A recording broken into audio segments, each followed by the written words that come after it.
All right, we are live. John Joseph, welcome to the Terrain Theory Podcast.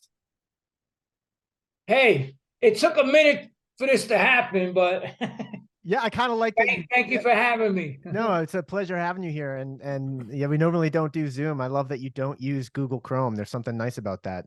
Let's not use Google, Yeah, right? I don't know. I don't know what the fuck's going on.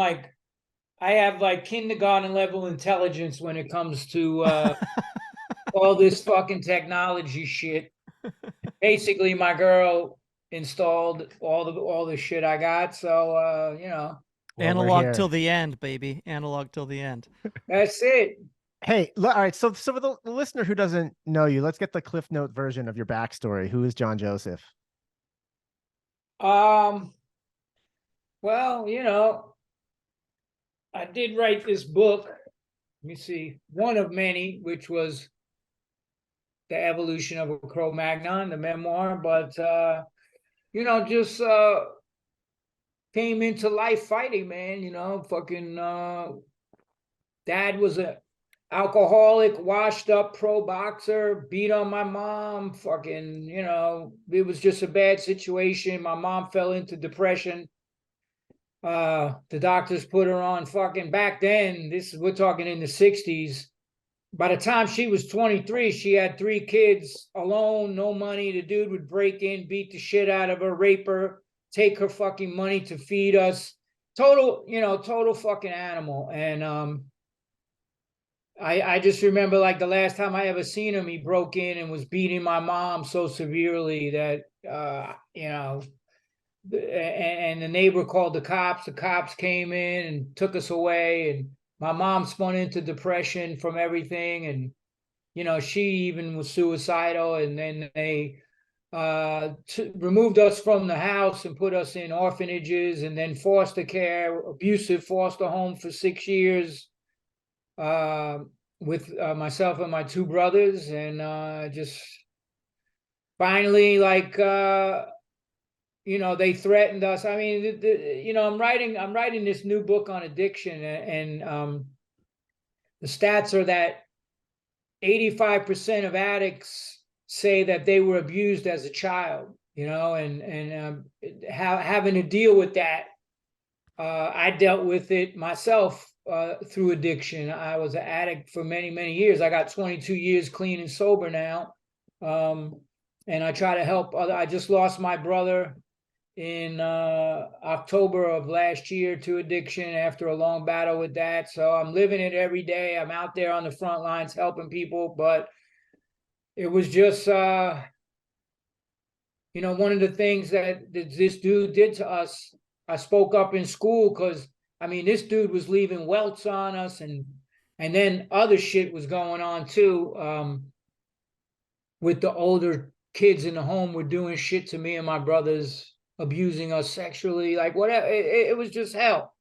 And I tried to tell the school, and fucking dude comes down, tells a bunch of lies. They believe him, takes me to a fucking mental institution and smashes my face against a fence, and threatens to put me in there if I ever said anything again. And we didn't say anything, and we couldn't tell my mom because one time we tried saying something on a home visit, and she had a nervous breakdown and tried to take pills and slice her wrist. We had to call my Uncle Rocco. God bless his soul. He passed away, Army veteran. Came, and we didn't get any home visits for a while. So after that, we just didn't say anything to her because she couldn't deal with it. So I mean, imagine being a kid and having to keep all that shit inside of what's going on to you. We finally just said, fuck it. We kept this diary of everything they did to us for like years. And when we finally gave it to the social worker, this like a grown ass man broke down crying. And it was just, then we got bounced to other places. I ended up in St. John's Home for Boys in Rockaway Beach in 1976. And it was all Black and Spanish kids from the 5 boroughs. And it was an all white neighborhood, Rockaway. And, they called it like the Irish Riviera. It's like, blue collar Irish. So they were very racist toward the kids in the home. And then they intern, which I don't blame them, took the shit out on me and my brother, my older brother E, who was in there with me. Frank, the younger brother, the one that passed away, went to another foster home in the Five Towns in Lawrence, Long Island. And they had us in, you know, so eventually, I mean, I got jumped one night by everybody and they beat the shit out of me. And my brother and this fucking maniac, Bobby K, came and, you know, and it just got worse and worse and worse. And I was getting drunk and I was, you know, abusing alcohol, pills. You know, I was trying to deal with all this internal pain and I dealt with it by self-medicating.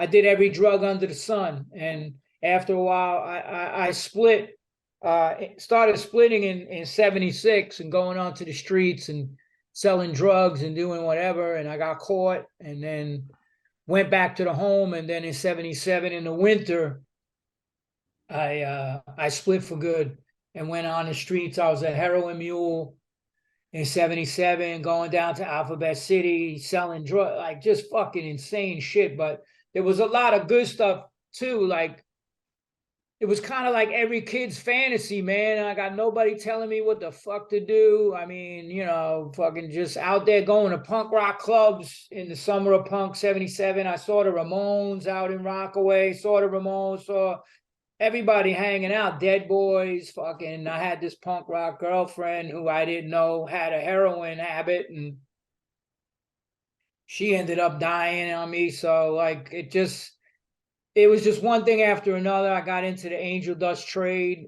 with somebody that was manufacturing it. And that was a violent, insane world.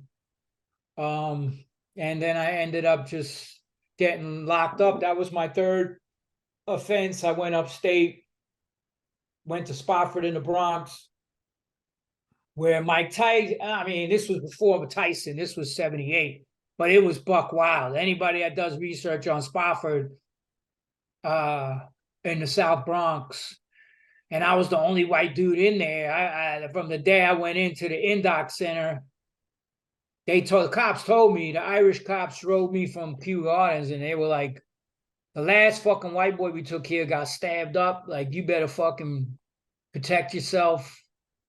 Fucking, you know, and then you learn the ropes of the institution. And I just went in fighting. Like the first day I got to my unit, B3, I was throwing down. I put a chair over somebody's head, knocked another motherfucker out. Like, it's just, that's that life.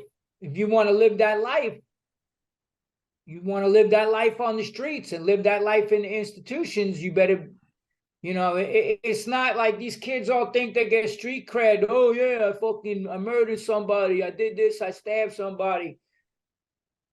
But your life's over when you do that shit. And when I went upstate, they took us. We were involved in the Scared Straight program, which they took us at that time to Rawway State Prison in New Jersey. It's now called New Jersey Federal, whatever, New Jersey State Penitentiary or whatever.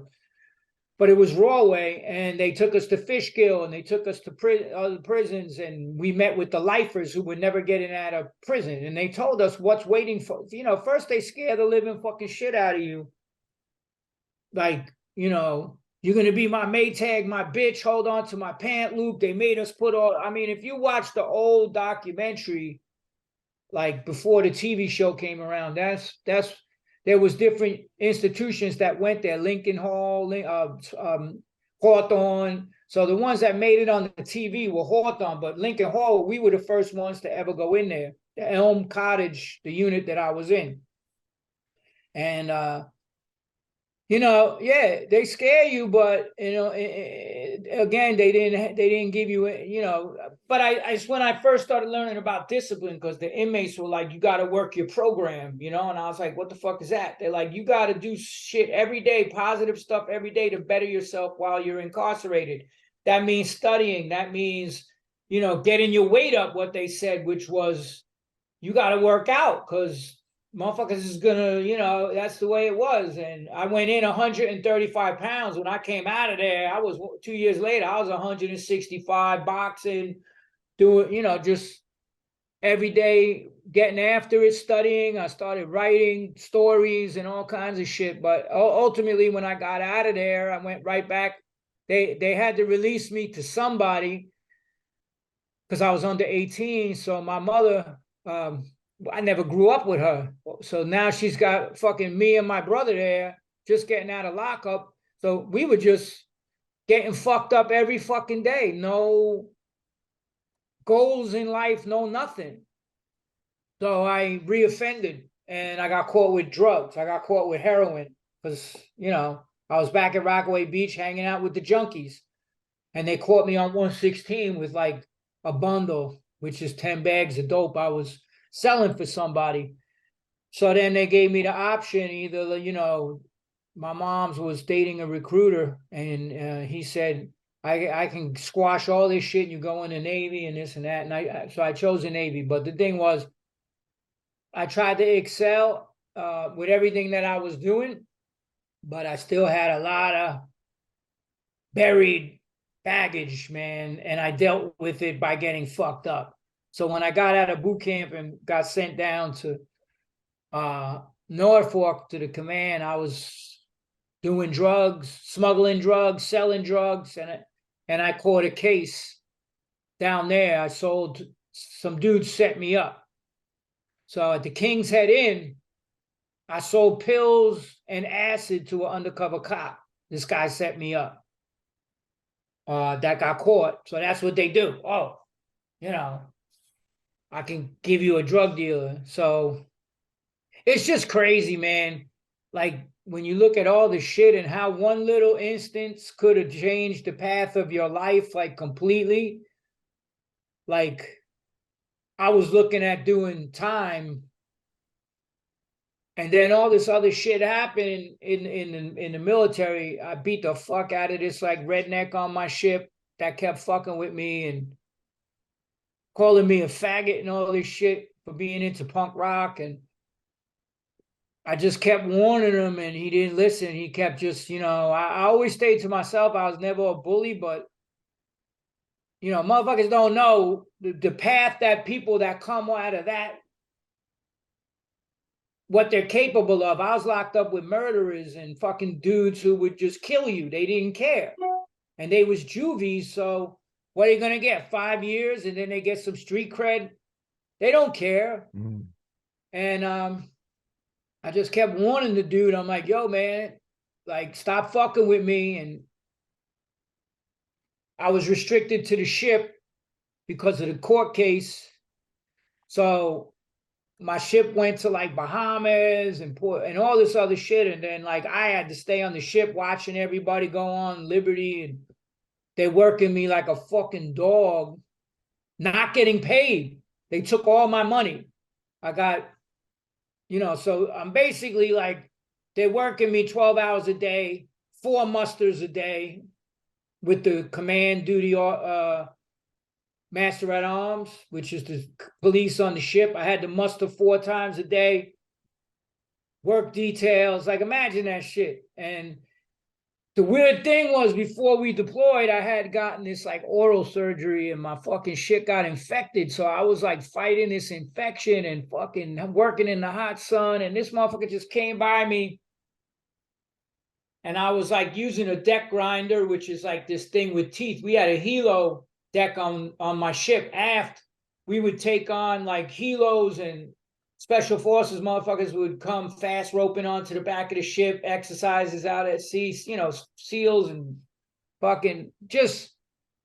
So I was there with the deck grinder, like, bah, bah, bah, bah, bah, bah, bah. It's like this fucking, and in the hot sun, we had just left Bermuda and the dude walks by. So you use the deck grinder and then you put red lead, which is a primer, and it was red paint with lead in it. And then the non-skid gray paint, haze grain underway goes over that. So this motherfucker walked by and I'm on the deck painting and kicks the fucking paint can and sends paint all over me. He's like, faggot motherfucker. And he thought because he was a big dude that was, you know, But the world I came from at 14 years old on the street was if some motherfucker's bigger than you, you pick something up, an equalizer, and I'm like, all right, this pipe makes me your size, motherfucker. In his case, it was a paint can. So I walked into the boatswain's locker. I fucking dogged down a couple of the latches. I picked up a paint can, and then you could see that switch came on with him where he's like, yo, like the look in my face was like, all right. Anyway, I beat him in all the soft tissue on his body, his legs, arms, until he shit himself and fucking passed out. I cracked him and went to my rack and just waited for the shitstorm, and it came. Fucking had to go to captain's mast. Now I'm fucked totally. And the infection got so bad, they had to medevac me off the ship from a helo back to Roosevelt Roads, Puerto Rico. And this was 1980, before there was computers. So they botched the orders that I was supposed to be handcuffed to the fucking hospital bed. So as soon as the IV and everything, the infection cleared, they were like, all right, we're going to put you in this temporary housing unit, see what your command wants to do. And they went down to South America, to like the tip of fucking Argentina and all that, for shellback. So I was just running around Puerto Rico, taking acid, hanging out with these crazy military motherfuckers, getting in bar fights out in the middle of nowhere with these fucking crazy, like, we had a mob of dudes with machetes come at us one night. We beat these dudes up that fucked with us. And then I went back to Norfolk and found out the day my ship was coming in, and I just split, and that was it. I was like gonna go to prison. I'm like, I can't do that again. So I cut out, and I had nothing. And I went to DC because I had been going to punk shows and all that. Like, I met the Bad Brains at the Taj Mahal, this punk band that instilled this like kind of like PMA, you know, positive mental attitude. They had this song, Attitude. Don't care what people might say, we got that attitude. And I was like, yo, what is that shit about PMA? And he took it from his pops, HR. It came from the hood in DC, Southeast. And his pops was a fucking warden in the prison. And he gave HR the book, Think and Grow Rich, and all these other books by Napoleon Hill. That's where we got the PMA, positive mental attitude. It's not what we go through. It's not what we go through in life. It's how we react to it. It's the mindset that we have in a reaction to the bad things that come. And that was something like nobody had really said to me before. Like, it's how we deal with shit.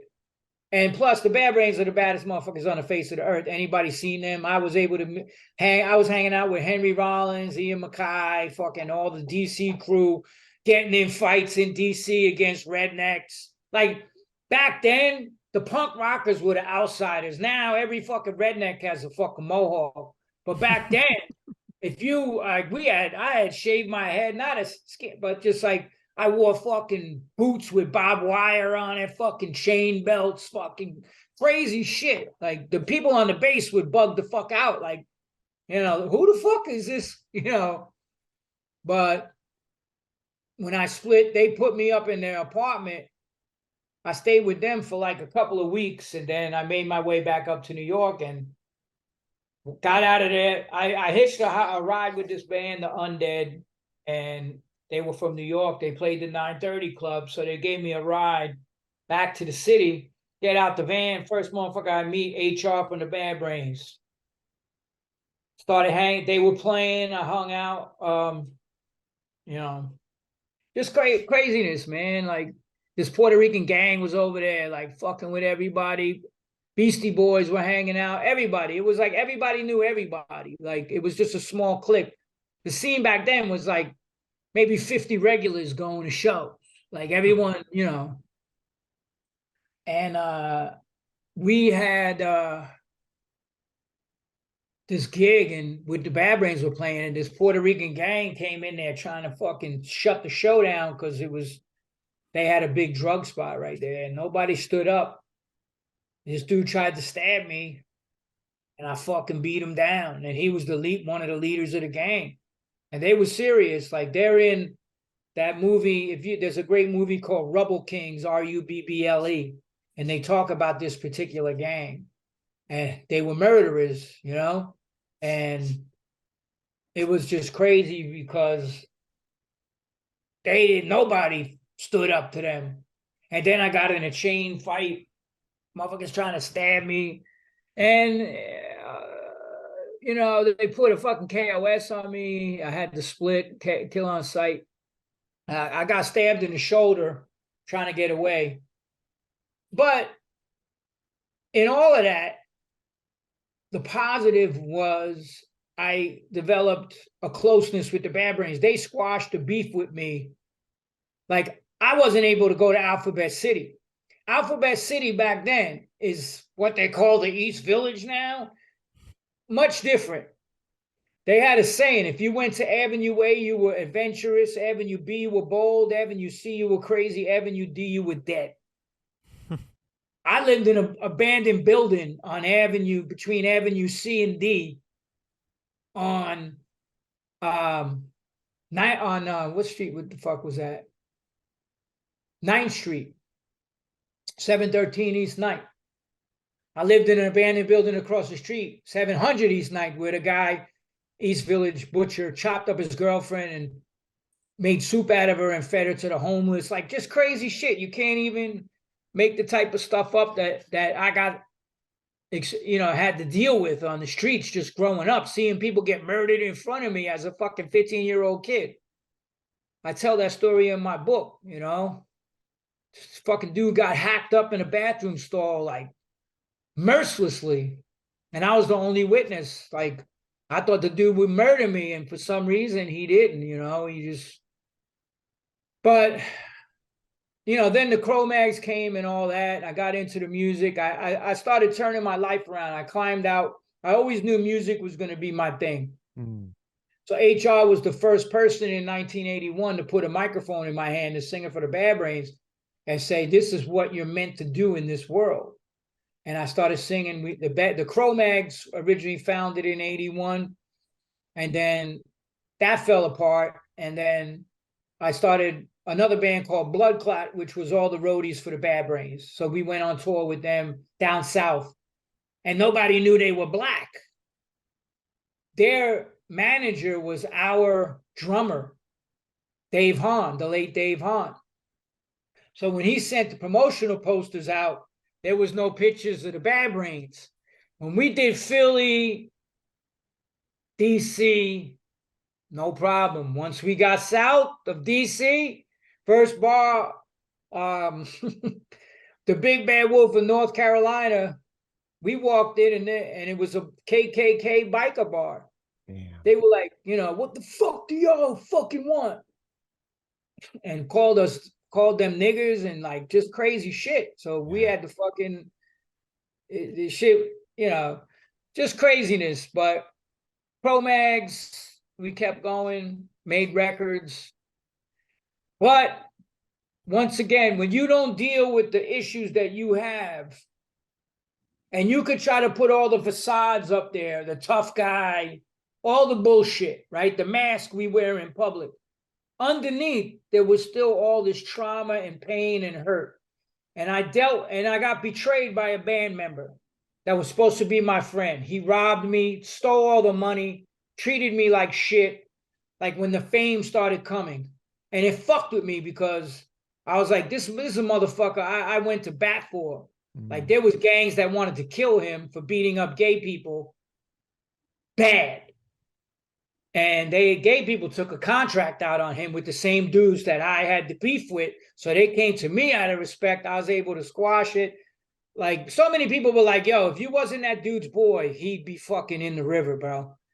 So it just hurt that, like, this motherfucker betrayed me like that. And I don't deal with betrayal well. I felt my mom betrayed me. The foster parents betrayed me. Everybody betrayed me and lied to me. So that's the one Achilles heel that I have that flips me the fuck out. So I dealt with that. I quit the band, and then I sunk into fucking addiction for 2 years. Heavy, hardcore, freebase, crack cocaine, pills, drinking, robbing drug dealers, almost murdering drug dealers to get fucking quarter kilos of fucking blow and just insane. Talk about it in the book. And I almost I had drug dealers put KOSs on me, fucking burned every bridge possible you could think of. And I say, people talk about rock bottom. I was under the motherfucking rocks. I was with the maggots and the fucking, that's where I was. And I lost everything, and I was almost murdered in a fucking crack house. Dude hit me with a fucking 2x4 and took all my shit. And I was just, that was it. That was it. I flipped the switch and said, that's it. No more of this. And it's been a struggle ever since. And I replaced all of that negative shit. I dealt with it. I exercised my demons by writing this book. And it took almost 5 years to write that. And that was my therapy. I had to get it out. And I always tell that story. Even Robert McKee, I was in his class and I was trying to utilize, I was writing a screenplay based on what I went through as a kid. And I said, you would always, if anybody saw Adaptation, that was when Nicolas Cage, his brother goes to the writing course and he goes to the writing course. That was Brian Cox portrayed my teacher, Robert McKee. That guy, he nailed the performance because that's how McKee was. He's a tough Irish motherfucker. So in between, when we would have breaks, he was a smoker, so he would go outside and smoke. And I waited for everybody else to ask their questions, and then when they walked away, I caught him by himself. I go, Mr. McKee, in terms of somebody, a protagonist who went through abuse as a child, and he stops me right there and he goes, McGowan, the number one cliche of bad writers trying to get sympathy for a character that is flat, that the audience could otherwise never give a shit about, is to throw child abuse into the mix. I was abused. He goes, it's not what happens to a character. The story is what they do about it. And that's when, because I kept getting to the point in the book where all the sexual abuse shit came in, and I would always skip over that and break down crying and be like, fucking just stop the writing. It was like this hurdle I had to get over. And that helped me get over it. I was like, this has to be in there. It was part of the whole shit. And that was the healing process. And then I got into challenging myself physically immensely. Ironman, fucking 5-mile ocean swims, fucking marathons, you name it. In the gym, I started studying martial arts again, like whatever the fuck it took, just to keep me. When I came back healing off that crack shit and all the rest of it, it was like, you can't live in a void. You have to, and I got into my spirituality a lot too, my chanting, my meditation, my worship, service to other humans that are going through the same shit. So that was my path. And I've been doing that, like I said, now, even after I got sober initially. You're living in New York, so it's like, you forget. That's how disease is. We forget the bad shit. And I started, taking mushrooms, taking ecstasy, going to the nightclubs, all of the bullshit. Never did coke or anything like that again, or dope. Like smoking a ton of weed, eating brownies, mushrooms. And I'm like, you know what? I'm fucking slowly slipping back into the same shit. I am an addict. I have to admit that. And I admitted that in 2000, right after 9/11, right before 9/11. And I've been fucking clean and sober now 22 years. And just keeping my days full of positivity. That's what it's all about. So I mean, in a nutshell, and the writing helps me a lot. I'm on my 6th book on addiction. My brother died in the middle of writing this fucking book. So it was realer than ever, man. And losing him was fucked up. It hurt me. It hurt my mom. It hurt my brother. But I even dealt with that by writing. I wrote literally 3 hours after I got the phone call that he died. I was on my computer putting that emotion into this book. So it's raw, man. It's like, and I really feel it's going to help a lot of people, John, to the listener who's like hearing your backstory for the first time, it almost seems inconceivable that they could hear what you've said up to this point and then see a person across the screen from us who's got an Iron Man t-shirt on, who's done multiple Ironman, who embraced like plant-based living. You were vegan for a while. You've just gone all I in don't on call straight it edge. vegan. I hate that fucking term. Right. And we can get into that. And what I'm taking from this, one of the things that's so profound is your use of writing to process, but also like almost the need. We've heard this before, like the need to hit rock bottom, to like experience rock bottom, to then go, this is it. There's nowhere to go but up. And like, how many people hit rock bottom and stay there? But you went. My guitar player Todd died right before the pandemic, man. He relapsed because of his wife fucking wanted a divorce, and he fucking relapsed and did fucking dope with fentanyl in it and fucking died. Like, look at my brother. Look at so many people that don't ever. I was talking to my friend Danny Ilchuk the other night, and we're working on this one-man show. He's producing it, of me telling my story, like live on stage, and he said to me the other day, because you want to talk about a motherfucking past. This dude's father was a fucking pimp and a numbers runner. He fucking got his mom pregnant. They fucking dumped him, changed his name, so he didn't even know who the fuck he was. And this lady adopted him, and his brother David, and they both were fucking hardcore junkies, like you wouldn't believe. And his brother died after getting out of prison. Danny had a car accident and then like a cyst on his spine that left him almost paralyzed. They didn't even think he'd walk again. But he's like this ultra talented motherfucker, man. Like, with putting beats down, and fucking, he was in bands with The Shining Path and Roguish Armament with members of the Bad Brains. I mean, the dude is like, he's one of these. I forget the word. He's like a fucking genius, man, when it comes to like music and all this different shit. But he had this drug problem, and it almost killed him. And he said to me, he goes, yo, man, less than 5% of the motherfuckers that go through the shit that me and you went through make it out the other side.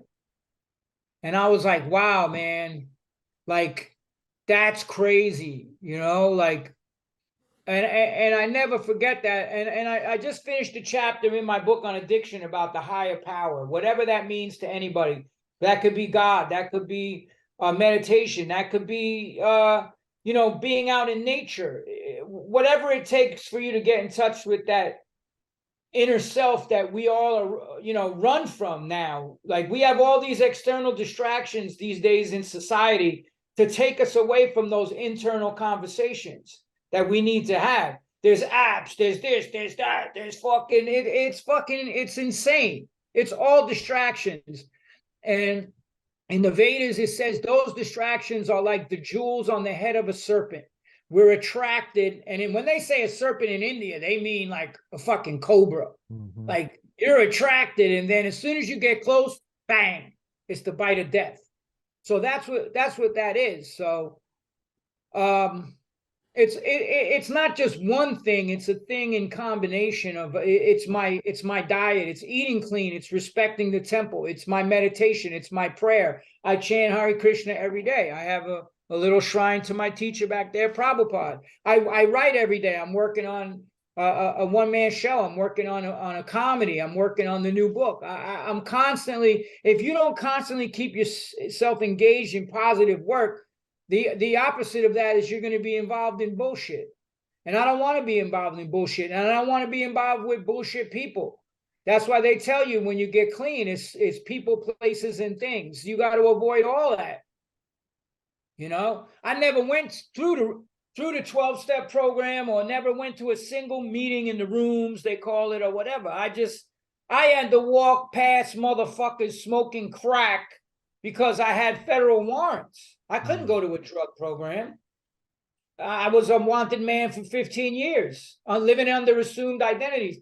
I didn't go to a drug program. I fucking dealt with my demons fucking head on. That's how I've always done it. I had to walk by out places in Alphabet City. Motherfuckers that used to sell and get me high would be like, yo, you want to hit this? Like smelling the, when I first got clean, when I would smell that crack smoke, that freebase or whatever, it would just send these rushes through my fucking system. They say the shit's not physically addictive. That's bullshit. You might not.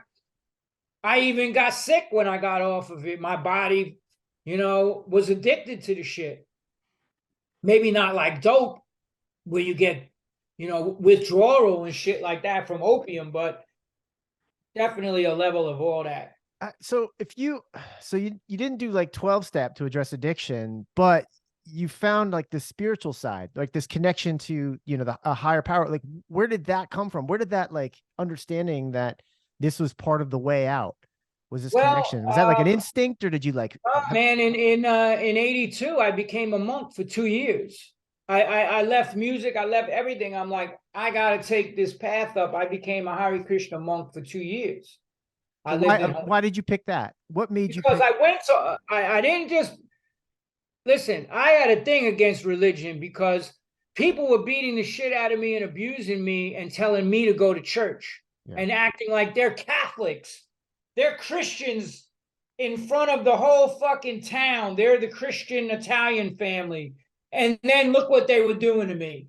I thought it was bullshit. I hated all that shit. And the bad brains got me a job in a health food store, right? Called Prana Foods, that was connected to integral yoga. It's like I said, if you remove one little fucking piece of that Django puzzle, the shit's coming down. So I get a job in this health food store. I changed my diet, plant-based completely, going to fucking see Victoria Skovinskis and Wigmore, the originators of the raw foods fucking diet, Hippocrates Health Center, like learning how to cook, learning to be of service, doing bhakti yoga, like devotion, like, okay, I'm going to do service. And going to the meetings and going to yoga classes for free because the health food store was connected to the Integral Yoga Institute, Swami Satchidananda.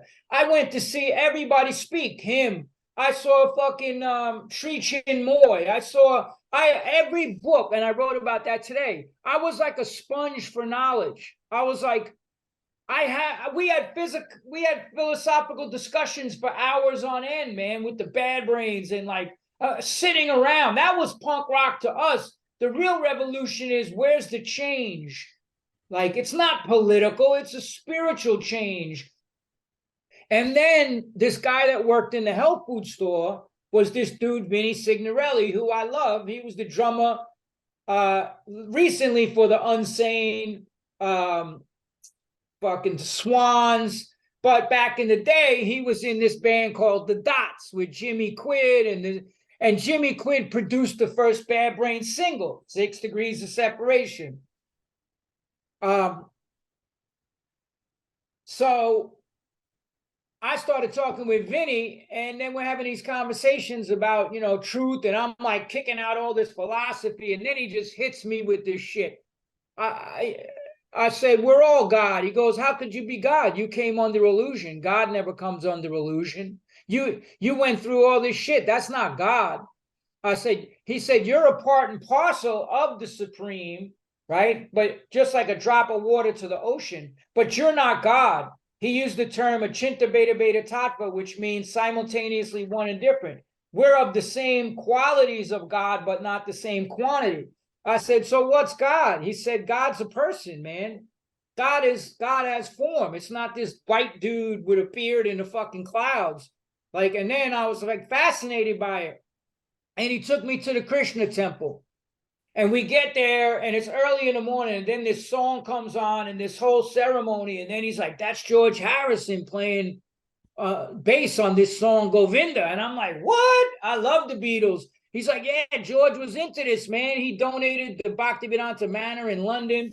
He's like, read this, he's like, he says to me, like, Krishna's going to show you that this is the real deal. God's going to show you the Shiradakshai Vishnu, Lord in the heart, will direct you. And he goes, you're going to have an experience, right? So I worked in a health food store, and I was bringing my mom out in Jackson Heights bags of fucking organic groceries, right? So I'm in 74th Street and Roosevelt Avenue. Actually, this was before I went to the temple. I wanted to go to the temple after that. So I'm in the fucking thing, and I see this monk, in like an older monk in like saffron and shaved head, and the dude just looked effulgent. And I'm like, what's this guy fucking dealing with? And I go over and I'm like, hey man, what are you giving out? He's like, these are books on Bhakti Yoga from India. They're ancient, it's ancient wisdom. And I was like, wow. I said, let me get one, man. He goes, well, what can you give in exchange? I said, why are you trying to sell me something? It's spiritual knowledge. You should give it away. He's like, it's not about the book being free. When you give away things for free, people don't honor and respect it. There's no value to it. So I said, well, I don't have any money. And I didn't. And he goes, well, how about you give me a bottle of juice and I'll give you a book in exchange, and I can offer this juice to Krishna and I'll share it with the other devotees out here, and we'll call it even. I said, bet. And it was one of the Krishna books. And I was like, my dude was just telling me about this. Like, and then I went back. I'm like, yo, you're not going to believe this. And I held up the book. He's like, it happens to everybody. And then I said, take me to the temple. And then I started studying. I started chanting. It was, you know, back then it was, these people were so amazing that it's just like punk rock. I wanted to be around those people. That was my tribe. And then when I was going to the temple and seeing all these people and talking philosophy and just the way they were so giving and everything, I was like, wow, this is my tribe. And then they had this magazine, Back to Godhead. And on the cover of it was this sailboat with these, and the sails had a big Hare Krishna on it with a lotus. And they had gotten this boat donated of 65-foot teakwood on the Hawaiian Islands. And they were like, we need somebody that has skills, navigating, deck work, all that shit. I was like, bingo, that's what I do. You know, Navy is not just a job, it's an adventure. It's called dovetailing, though. Whatever propensity we have, we should utilize that in God's service. That's what. So I called them up. I'm like, hey, man, I'm your guy. Like, I was a boatswain mate. I know tying knots. I know seamanship. I could do moboards. That was before GPS. You had to navigate on a fucking thing where you're going. He says, all right, come out. Come out. Going to be a monk. I'm sitting there having breakfast the next day. I did work on the boat like the day I got there. It was out in Kaneohe Bay on Oahu.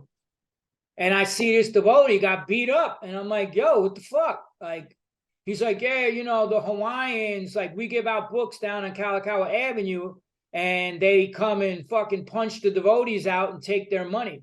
I was like, well, that's fucked up. I'm like, let me go down there tomorrow and make sure nothing happens. Well, guess what? The first motherfucking day, I had to bang out a fucking huge dude, and I got locked up by the cops. But there was witnesses, so they let me go. But then I started going down there and giving out books to people and meeting people and all that, and that became my thing. I actually was one of the biggest book distributors in Hawaii, and then I went back to New York, and you know, that's how I got into it. And the thing was, like, I saw a lot of negative things go down in the movement. When people get in power in religious organizations, they abuse it. And I won't get into the details of that. I talk about it in my book. But part of it involved abusing children. And when you do that, it's like I said, I don't give a fuck what any adult does now. When you start directing that shit at kids, we're going to have a fucking problem. Yeah. I'm like, I don't give a fuck, straight, gay, whatever, I don't give a fuck. You come at kids, I see it, it's a problem. Because that's been what me and my brothers had to go through. I'm like, I know what that could do to a child for the rest of their fucking life. Yeah. You're just getting your fucking, your rocks off. You're ruining a fucking child. So That's what made me snap on that whole shit. And then I did investigations, and all of this shit was going on, man, murders. And I just was like, how, like they poisoned Prabhupada. The person who came and saved their lives, they gave him arsenic and cadmium, like just evil. Power And corrupts, I've right? been fighting against, ultimate power corrupts ultimately, and I've been fighting against them ever since, like, and sticking with the values. See, I never lost my faith because I know what it did for me. Some people, when they had that experience, would be like, fuck this. I never said that. I knew what Prabhupada brought, the Bhagavad Gita, Science of Self-Realization, all of these books. When you read them, you're like, this is teaching about the science of God. This man was so surrendered. He slept on the floor, Prabhupada, everybody loved Prabhupada. He was so humble. He came from India at 70 years old with $7 and a case of books. Imagine coming to New York City with that, because his guru in India said, go save people in the West. No bank accounts, no possessions, no nothing. He went out and chanted in Tompkins Square Park and invited people back to the temple, cooked for them, served them, cleaned up before he took a grain of rice, slept on the floor. Now you're going to come to me and you're fucking got millions of dollars in bank accounts and you're doing all this shit? Nah, man. Acharya means one who led by example. And that's what Prabhupada was. And that's why I never lost my faith in the process. And I warn people, because Prabhupada said, if someone is your friend and a thief comes in the room, you tell your friend to watch their valuables. What's more valuable than your spiritual life, right? So you have to warn people against the charlatans that are out there in any religion. It doesn't matter what it is. So yeah, you have to see past the trappings and just look at the values, isn't it? And you didn't lose sight of that. Well, it's a science, and like science, you have like, unlike the science, we heard so much about that was bullshit. We won't go there. But real science is you have a formula, you apply it, you get a result. Yeah. To the degree you apply their formula, to that degree you get the result, right? If you go fucking changing the formula, if it says 2 + 2 = 4, and you put 3 + 2, and I want 5, that's going to alter, the result. So when Prabhupada says this is what you need to do, and this will be the result, you do it, and you get the result. And the result for me was all of this shit that I had suppressed in my life started. It was like that. There's a saying, Cheto Darpana Marginum. And it means that when you cleanse the mirror of the mind, it's like we're standing in front of a dusty mirror. And then when you cleanse the mirror of the mind, it's like you get to see who we really are. And, that's why I stuck with the process. And even to this day, man, I chant, I read, and it's part of, it's kind of like one of the inherent qualities of the soul, and I wrote that today, is service. It's about that search for knowledge and spirituality and the search for the absolute truth. It's inherent in us. So when we dull that by taking intoxications or whatever, we're living a lie. We're trying to fucking delude ourselves away from the pertinent questions in life. Who am I? Where am I going? Where am I from?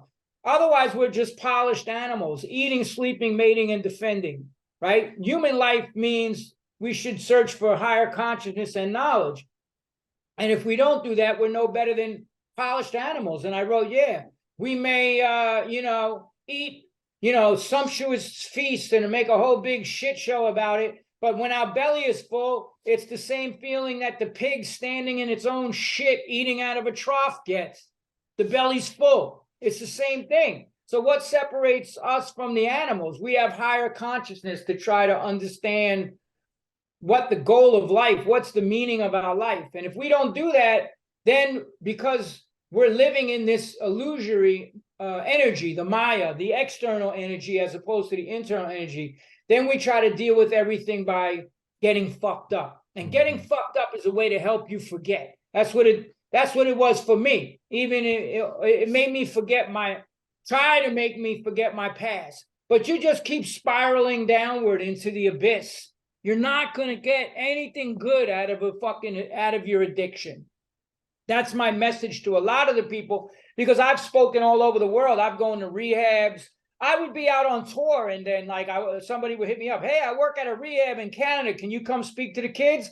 Motherfucking right, I would. And I would do it for free, because that's part of my service in life, is to be of service. So, I would speak at prisons. I wasn't getting paid. I would go to fucking prisons and speak to people and be like, I would hold up my passport and go, I'm exactly 30 years ago, I was sitting right where you are right now. Now look at all the places I've been in this world. Look at the books I've written, the fucking tours I've done, the records, all this other shit. It's because I finally said, hey, man, I'm going to go down this other path in life. I'm going to check this other shit. I know what this path brought me, and I know what it's going to bring me, because my friends used to tell me on the streets, and a lot of them led that path and got murdered or died or whatever. They're like, there's only two places you'll go and live in this. That's in the ground or in a fucking cell for the rest of your life. Or maybe if you're lucky, you'll have an addiction and that'll be your whole fucking life. I didn't want that anymore. So we have to make the decisions. It's the choices we make under pressure. That's true character, like I said. So what are we going to do? Here we are. What are we going to do now? Are we going to fucking keep deluding ourselves, or are we going to fucking turn the lens inside? We're so busy worrying what everybody else is doing. What's this? Oh, this person or this politician. None of that shit matters. You don't have control over any of that. What you have control over is what you do. And that's really, to me, that's every day waking up. The first thing I do is touch my head to the floor and say mantras to Krishna. Namo Vishnu Padaya, Krishna Pastaya, and my teacher. I thank them for another day of life to get after it. Especially, I see how fragile life is. Look at all the death I've had happen around me. I'm like, shit could be over in a minute, man. You could walk out that fucking door and bango. That's it. Who knows when death will come, but it will come. And how we live our life prepares us for that moment. That's the ultimate test. These are like the little quizzes. What do I do in this situation? That's why Prabhupada said at the time of death, everything you believe in will be tested ultimately. So how do you live your life? You live your life to prepare yourself for that moment of death. Am I going to have my consciousness absorbed in higher things, or am I going to be flipping out, oh my God, my family, my this, my that, my bank account. All these people now, you may be Bill Gates, you may be any one of these people with billions of dollars. My friend who came from the fucking streets and he died, he relapsed, fell down the stairs and died, Kevin. My boy, Kevin. And he said, there ain't no fucking hearse racks and checkbooks on top of a fucking limo, bro. You ain't taking nothing with you when you go, except what's in your heart, your consciousness. In the Bhagavad Gita, it says, whatever state of consciousness one remembers at the time of death, to that state they will attain in the future. So that's the whole thing in life. So live your life. That's what I try to live my life that way. And mainly, just like Prabhupada, he was of service. He didn't have to come from India at 70 years old to spread the knowledge and save people's lives. Like he literally saved my life. And, I'll just say this one last thing. HR was part of that, part of that process, the Singer for the Bad Brains. And right before the pandemic, I think it was 2019, we played this big outdoor festival in Providence with HR, Cro-Mags. So I come up and I'm in the parking lot and this dude comes up. He's like, hey, man, your books, man, fucking saved my life. I was an addict. I was all this shit. I was suicidal. I say, you see that dude sitting in that car over there? He goes, yeah, HR. I said, that's the candle that lit 10,000 other candles. See what I'm saying? Because he educated me initially. And then I went on my search. And then I gave people the knowledge, and they gave people the knowledge, and other people. So ultimately, it comes down to not even 10,000. It could be millions at this point. The knowledge that the Cro-Mags put out there, and getting the, I based even the first album, Age of Quarrel, that came from the Vedas of India. Kali Yuga, the Iron Age of Quarrel and Hypocrisy.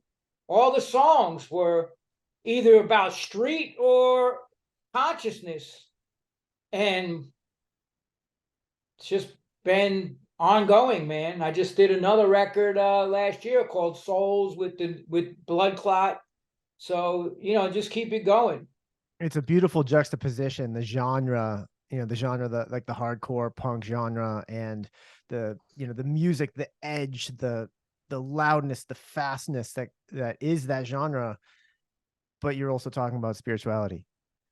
That's what makes it more potent. That's why Agreed. Bad Brains were more potent than anything. Agreed. Other bands may have had energy, Jello Biafra, all these bands, but it was based on politics, on bullshit. The power that the Bad Brains exuded off the fucking stage was like your fucking hair stood on end, because you knew what those lyrics meant. I knew where those lyrics were coming from. I spent so much time with HR and the Bad Brains. I knew what he was about. He was the real revolutionary, because it's not about, Prabhupada even said it, you're never going to make the material world. It's a prison. You're never going to make it this comfortable place, and you shouldn't want to. You need to raise your consciousness up out of this fucking prison. Go beyond the iron bars. That's why I did an article, and it said, iron bars to Iron Man. My chanting and my spirituality was part of that process. Even when I do Ironmans, I'm chanting all the time. I'm like, I'm in another fucking zone, dude. Like, people don't even know. I'm like, yo, when you're suffering and pushing, I did races with broken bones and fucking triple hernias, and like, you're not doing that shit unless you're on some out of space fucking vibes, dude. Yeah. That's what it takes. But I never was into that. And even back in the day, I got criticized for my spiritual beliefs. You got to think about it. I'm in punk. I was going to punk shows in 77. Everybody was a fucking junkie doing drugs. I was too.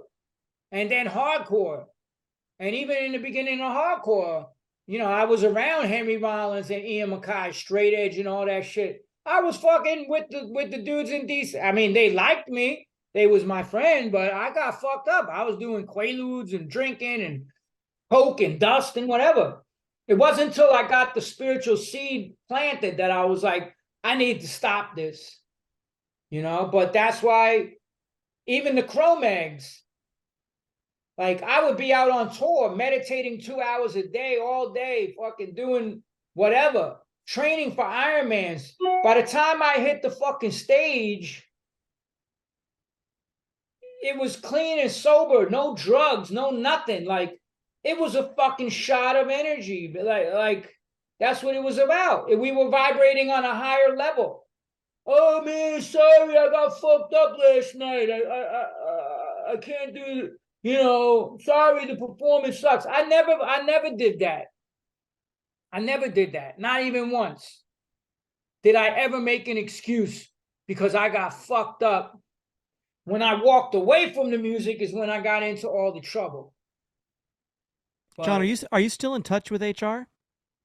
Yeah, kind of, a little bit here and there, like he calls me every now and then, leaves me a message. Like, he's got mental health issues, so it's hard for me to communicate on things, but yeah, I have a massive amounts of respect for him, for Doc, for Daryl, for Earl, for J.W., who was the guy that put me on all the Raw Foods and all that shit. Their sound man who produced the Raw Sessions cassette. He was the guitar player for Bloodclot. He was the sound man. Like, that dude was like a fucking sadhu, man. Like, renounced. He was like a Shivite, in India, the guys with the dreadlocks, the white guys that smoke all the weed, but he ate raw foods, and he educated me on that. He gave me books. He was like my transcendental librarian. He would give me Gurdjieff the Way. I finished that. Then he'd give me Ram Dass or whatever the fuck. Be Here Now. Like, I just kept getting all the books. He told me, oh, Sri Chinmoy's. I went with him to see Sri Chinmoy in Queens. So the people we associate with is that we take on the qualities of those people, right? Prabhupada said, if you hang out with thieves and rogues and drug addicts and drunkards, you're going to be, that's what you'll become. I did it. I hung out with drug addicts. I became a drug addict.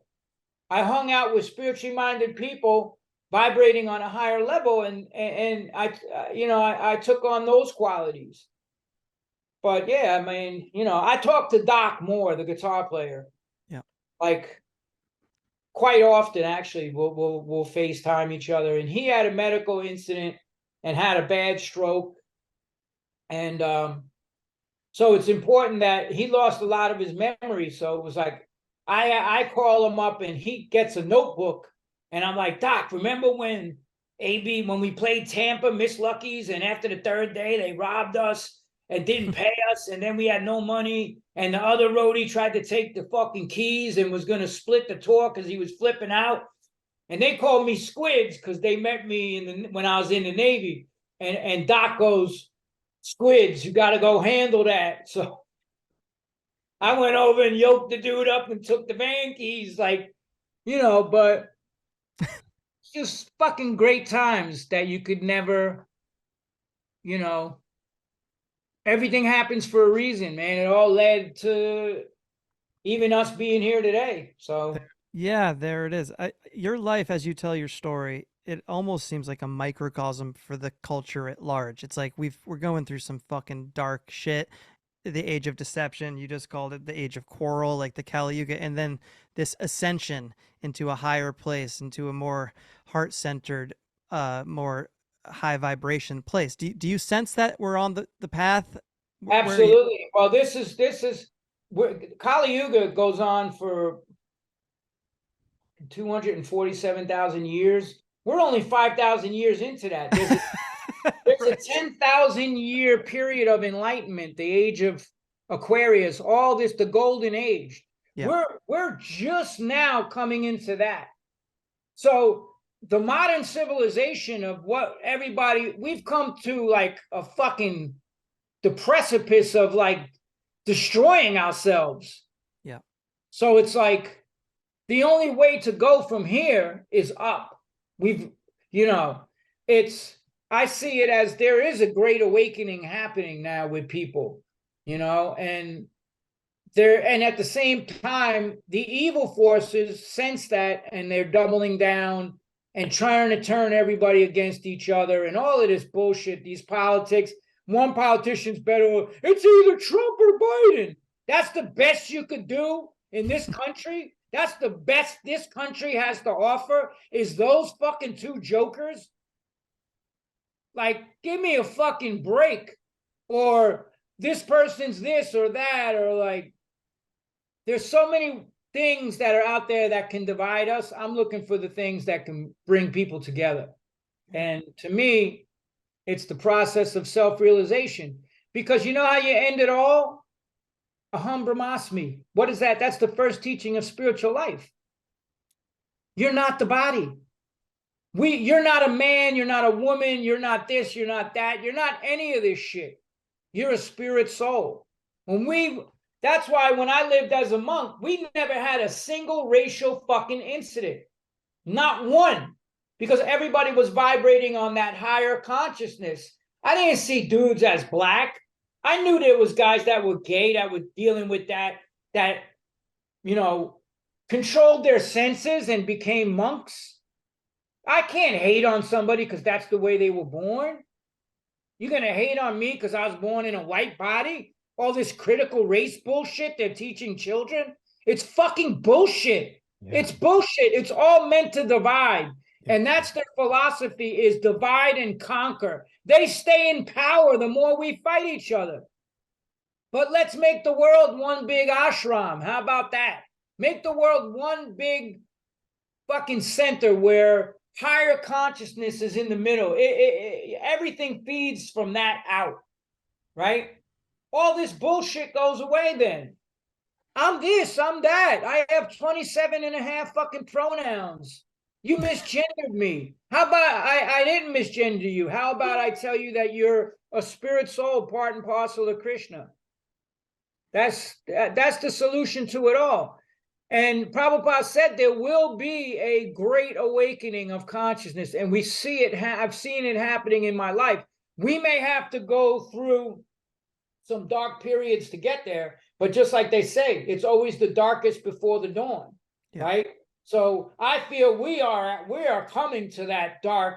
People want answers. They're tired of the fucking scams, the political scams, the religious scams. Everybody's fucking scamming and exploiting other people, exploiting the natural resources. Everybody that went to Davos telling us how we're going to be living flew in fucking 1,000 private jets and have mansions. I just posted yesterday all the mansions of Obama and Kerry and all these people. Not one single fucking solar panel. In huge fucking, the carbon footprint of that fucking mansion could light a fucking city. Yeah. And they're going to, they're hypocrites. That's the other thing. It's the age of quarrel and hypocrisy. They told us to lock down. They didn't let us see our loved ones. They went and did whatever the fuck they wanted to do. They had parties. Nancy Pelosi went and got her hair done. Cuomo was going to restaurants, not wearing masks. They're creating a serf society. And the more we feed into the material machine, the more we become susceptible. When we break from that and we deal with the spiritual level, they can't fuck with us. That's the thing they hate. That's the thing they fear the most, is the mass awakening of consciousness. That's what they fear. They don't fear you picking up a weapon. All these people, I got guns, big fucking deal. They got tanks. What are you going to do? But you know what? When you say, I don't want any part of this civilization, I want no part of this hate, I'm going to vibrate on a platform of love for one another. I'm going to go out and feed the homeless. I'm down here now. We're talking about growing our own organic food, building an ashram for people to come that want to live naturally off the land and have just a beautiful mode of goodness life, free of all these problems of the Kali Yuga. Come on down. That's what it's all. I built a temple in New York and maintained it for 10 years. I spent $400,000 of my own money doing it over the 10-year period. Built it with my own two hands, got people to donate their trades, electricians, plumbers, all this shit. Fucking, and the place, my mom always said, when I first opened it up, I had all this money saved and I was like, I'm going to get a house, right? Whatever. And my mom was like, great, and then the opportunity came to open the temple. And I said, you know what? This is the more important thing. And that's what I spent the money on. And she's like, I can't believe you have nothing. I said, Ma, it's not, I don't have nothing. I said, come for the Sunday feast. And she came to the Sunday feast that we had, and she saw how everybody was helped, and people were like, this place saved my life. Like, I've been to prison, I've been a drug addict, I was abused, all this shit. And everybody was telling my mother the stories of how this place saved them. And my mother said to me afterwards, she goes, I will never say that to you again. Now I know why you opened up this center. I said, Ma, this saved my life. You know what a mess I was. This was the thing that saved me. If it could save me, it could save fucking anybody. Because I was worse than anybody. So, that's the life that I feel, that's the answer to everything. Because everybody says, what's the answer? The answer isn't out there. The answer is in here. The answer, and that's not corny, like fucking religious bullshit. That's real deal shit. The ones who say that shit, and I wrote that because I just finished a chapter about the higher power. I'm closing in on finishing the book. But I'm like, the people who say believing in God and a higher power is corny shit, never been tested in life. You know who never said that? The motherfuckers that I know that went through the real shit in life. That fucking face death on a daily basis. Been through fucking tragedy, unbelievable tragedy. If you're not ever tested, don't talk no shit to me. Because when your time comes for you to be tested, we'll see who you are then. But you live a sheltered life, and then you're gonna come fucking lecture me. Don't lecture me. Let's put you under some adversity and see how you deal with it. Maybe they are strong enough. More than likely, as I see, they're gonna go out and get fucked up to deal with their problems. That's what I did when I was a weak person and denying my path. But most will turn to a higher power. And like I said, that could mean anything. That could mean going out and seeing God in nature. All the fruits, vegetables, flowers, animals, birds, bees. Like, that took a consciousness, a divine consciousness, to create all of that. Scientists can't even create a single grain of rice out of thin air in a laboratory. They keep saying they're going to solve death. That's never fucking coming. It's never coming. They can create nothing. The only thing they can do is destroy. Prabhupada said they have so many ways to destroy and murder. But what life can they bring? Everything. That's why he wrote a book, Life Comes from Life. There's an intelligent design, intelligent consciousness. We don't see one example in the material world of a single building, road, tunnel, anything, car, nothing, computer being built without an intelligent form behind creating that. But yet we think the universe and all these planets are being maintained by chance. Come on, man. If you go to court, what do they call that? A preponderance of the fucking evidence. You don't have to have the gun. You could just point out all the other shit. Guilty, motherfucker, bang. Right. So it's the same shit. I'm like, it doesn't take a rocket scientist to figure it out. And you figure it out by surrendering to the process. That's the whole thing. I went into it challenging. I wanted to tear apart the philosophy. I looked for the loophole. I would fucking leave the temple and go back writing shit. All right, I'm going to get him on this one. Next day, explained it perfectly. Left no stones unturned. That's why here goes the bear. There's Bear. There's the bear. Hey, Bear. He's the rock star. Welcome to the podcast, Bear. Podcast. Bear, you're on the podcast. It's an honor. So, it's just about being positive. And there's a chapter in here in the Science of Self-Realization, which is a great book. It's called Spiritual Solutions to Material Problems. Throwing gasoline on a fire doesn't solve throwing water on the fire solves the problem of the fire. So we need spiritual solutions to everything that's going on. And I really do feel now people are starting to figure that out. Yeah. It's just like I was in New York City for 9/11. I did an intervention on my brother the day before, Frank, and was sending him to a rehab in St. Thomas. I couldn't get him out for a month. I had to deal with him reliving all the pain and us crying, man. He was detoxing, but it got very spiritual in New York after that.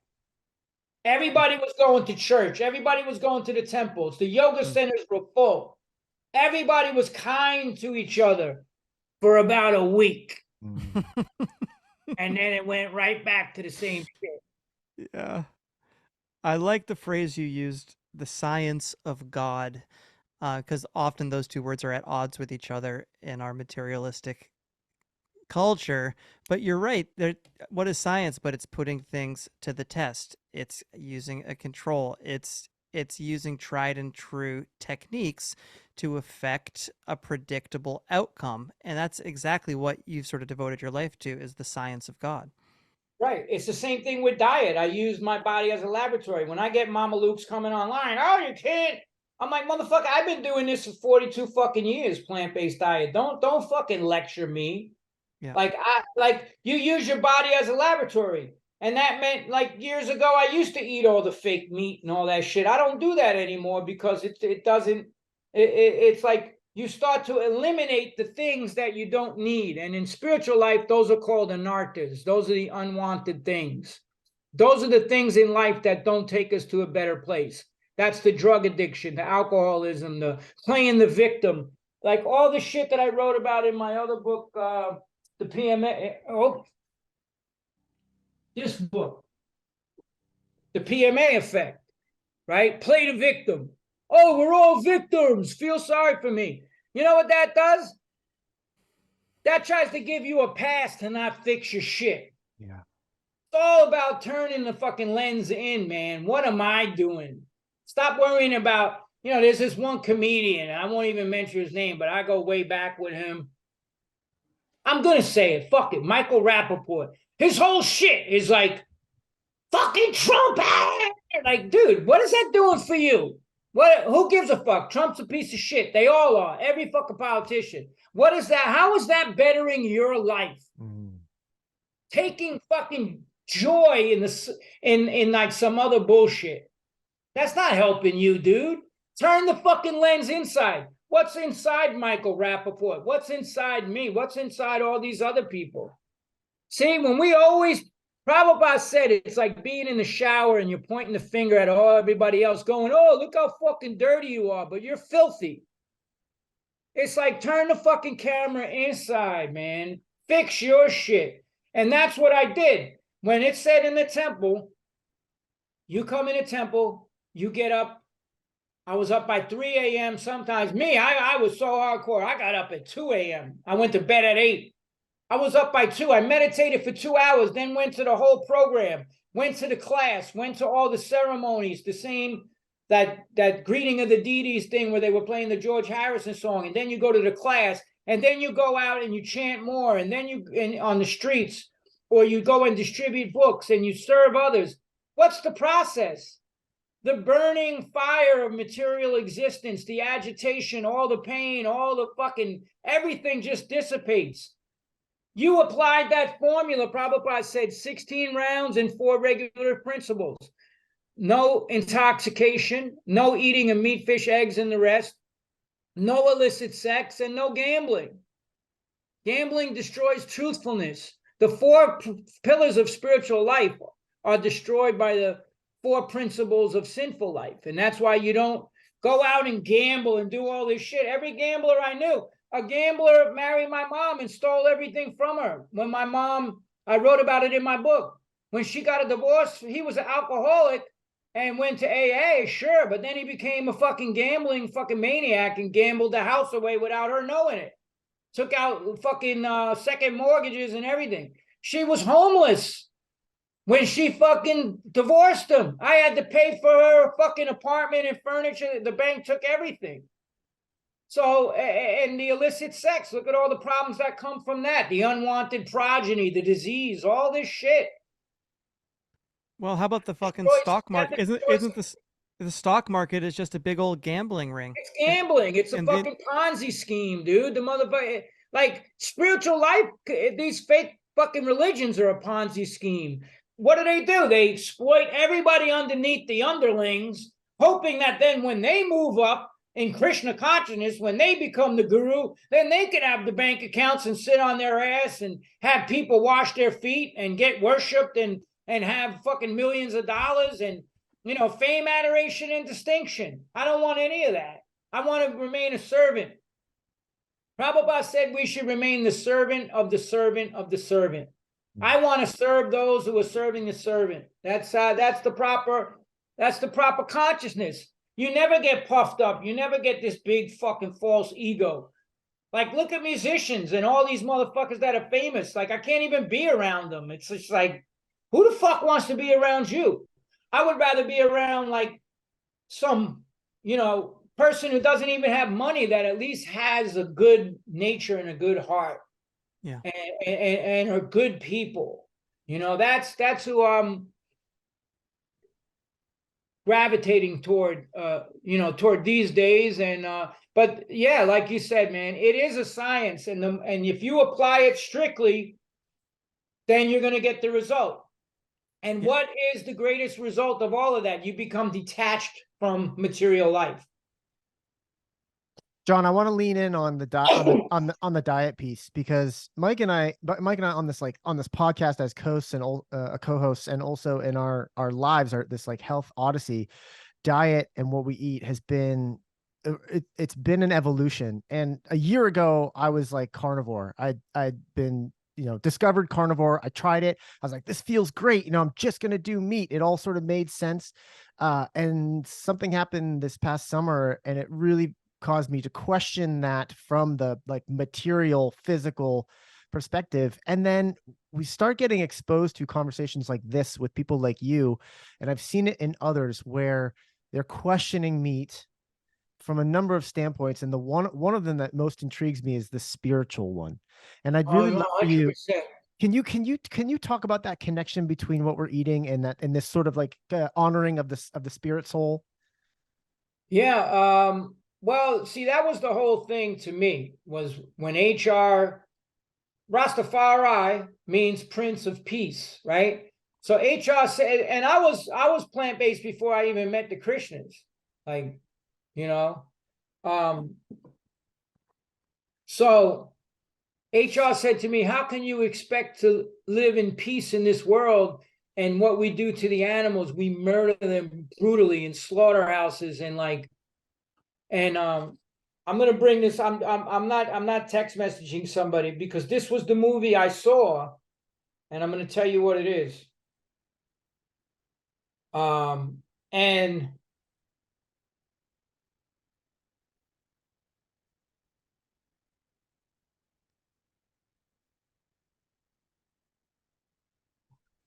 there was a movie.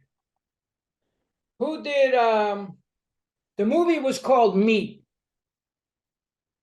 And it was the same guy that did Titty Cut Follies about a nut house. Titty Cut. I mean, just give me a second here. Mm-hmm. Bear with me. Take your time. Titty Cut Follies. Frederick Weissman did a movie called Meat. Frederick Weissman was not vegetarian or anything.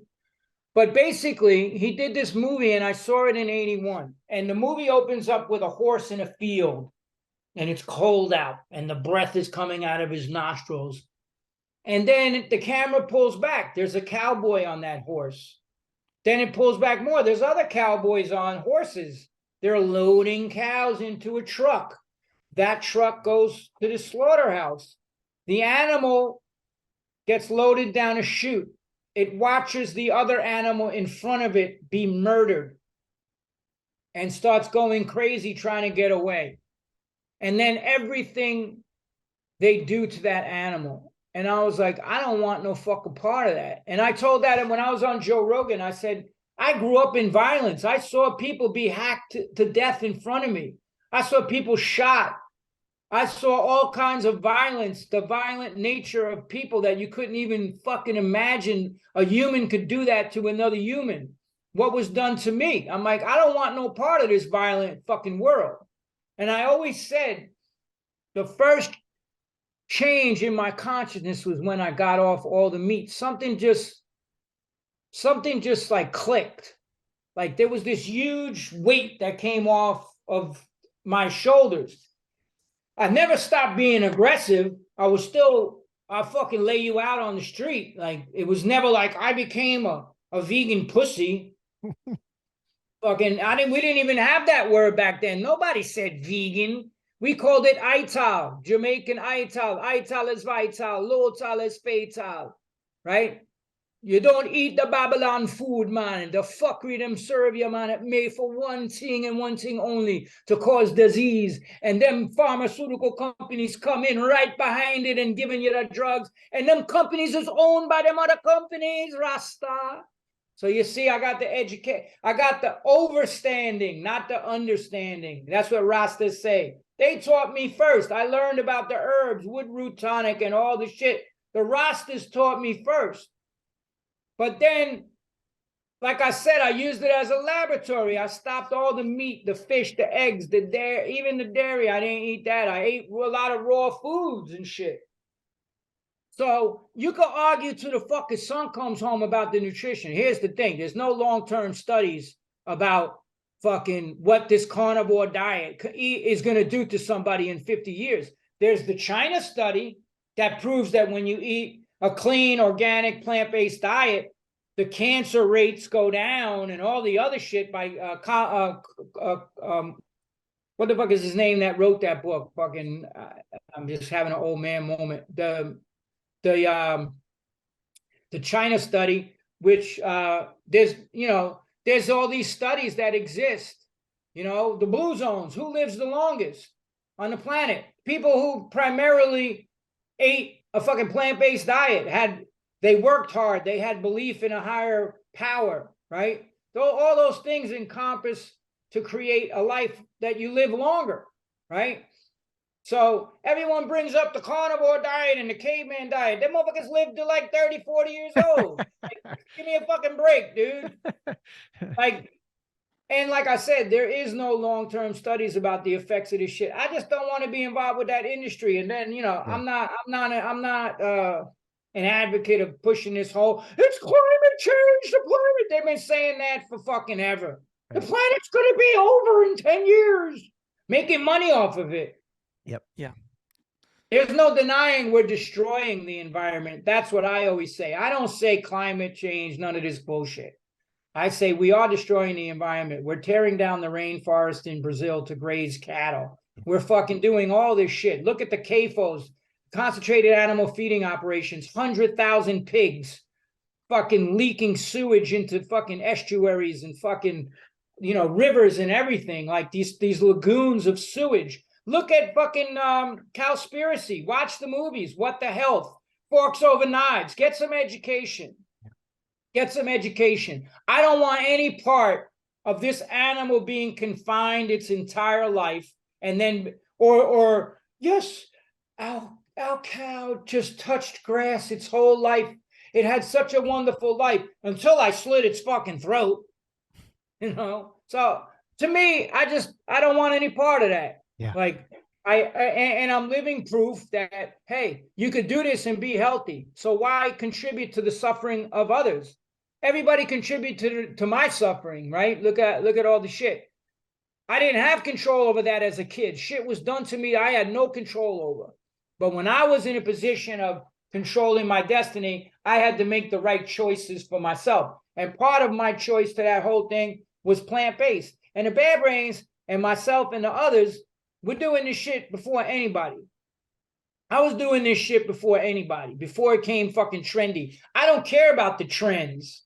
I would never eat a fucking Impossible Burger or any of this fucking shit. GMO, Bill Gates, mystery meat, fucking, like I just saw a fucking thing on what's in that. I would never eat that. I don't even fuck with Beyond Meat that's non-GMO or any of this shit anymore because I use my body as a laboratory.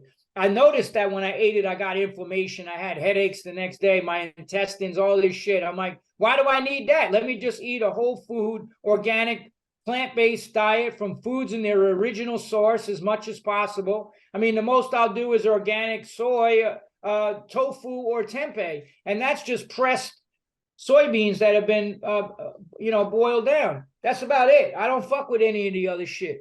And my girl's a nutritionist, so she's always like, my fastest Ironman time and the leanest I got was when I went to Cozumel. And she got me down to like 160. If you've seen a fucking picture of it, I was like fucking shredded. Even now, I'm like, I do intermittent fasting. Even though like I'm not at the peak of my, let's get this guy out of here. Get out. Yeah. Bye, Bear. Bye, Bear.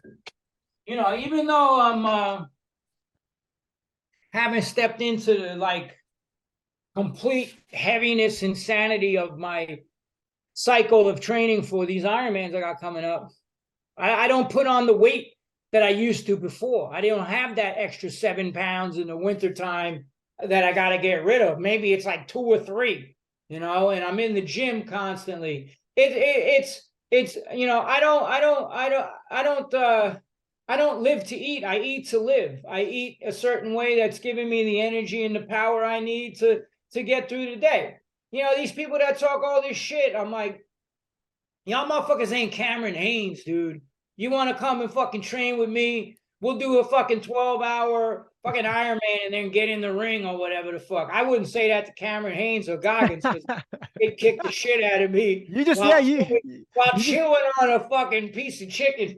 You know, you just ran into Goggins, that didn't they you? just shot. You just ran into Goggins, didn't you? That was a while back. That was a while back.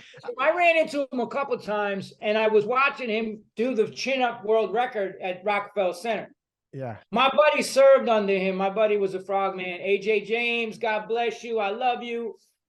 Bad motherfucker. He was in the movie Act of Valor, but he told me stories about Goggins, and he's like, dude, he's fucking inhuman. Yeah.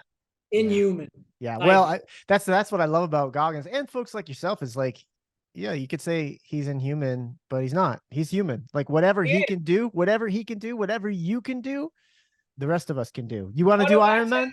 Anybody could do it if you apply yourself. Yeah. If you apply yourself, you could do an Ironman. That's why I tell people, they say, I can never do an Ironman. I said, you know what I say? Did you ever try? Right. Did you ever apply yourself? I can't get free of drugs. Did you ever fucking try? I can't stop drinking. Did you ever fucking really try? However much you invest into something is what you're going to get out of it. And I have a chapter in here called Be All In. I'm like, you better be all fucking in on your shit, dude. Because if you're not, the universe, God knows exactly where you are lacking. And that's where the screws are going to get tightened. That's one of my questions. That's one of the questions I had, like in your experience as a coach, a motivational speaker, an athlete, like what do you see is holding most people back from achieving their goals? Self-defeat. Self-defeat. They shoot themselves in the foot before they even fucking start. And they're not disciplined. I coach in discipline. That's my thing. I'm like, I coach in discipline. I have a 10-step discipline process, which is going in the back of this addiction book. This is what it's all about. It's about staying disciplined. Discipline creates habits. Habits create routines. The routines become who we are. That works in the negative too. Why do you think they call it a drug habit? I got a bundle a day habit. It's the same shit. Your habit's going to cause your routines. You're going to go out. You're going to fucking hustle. You're going to steal. You're going to rob to get your money to get drugs.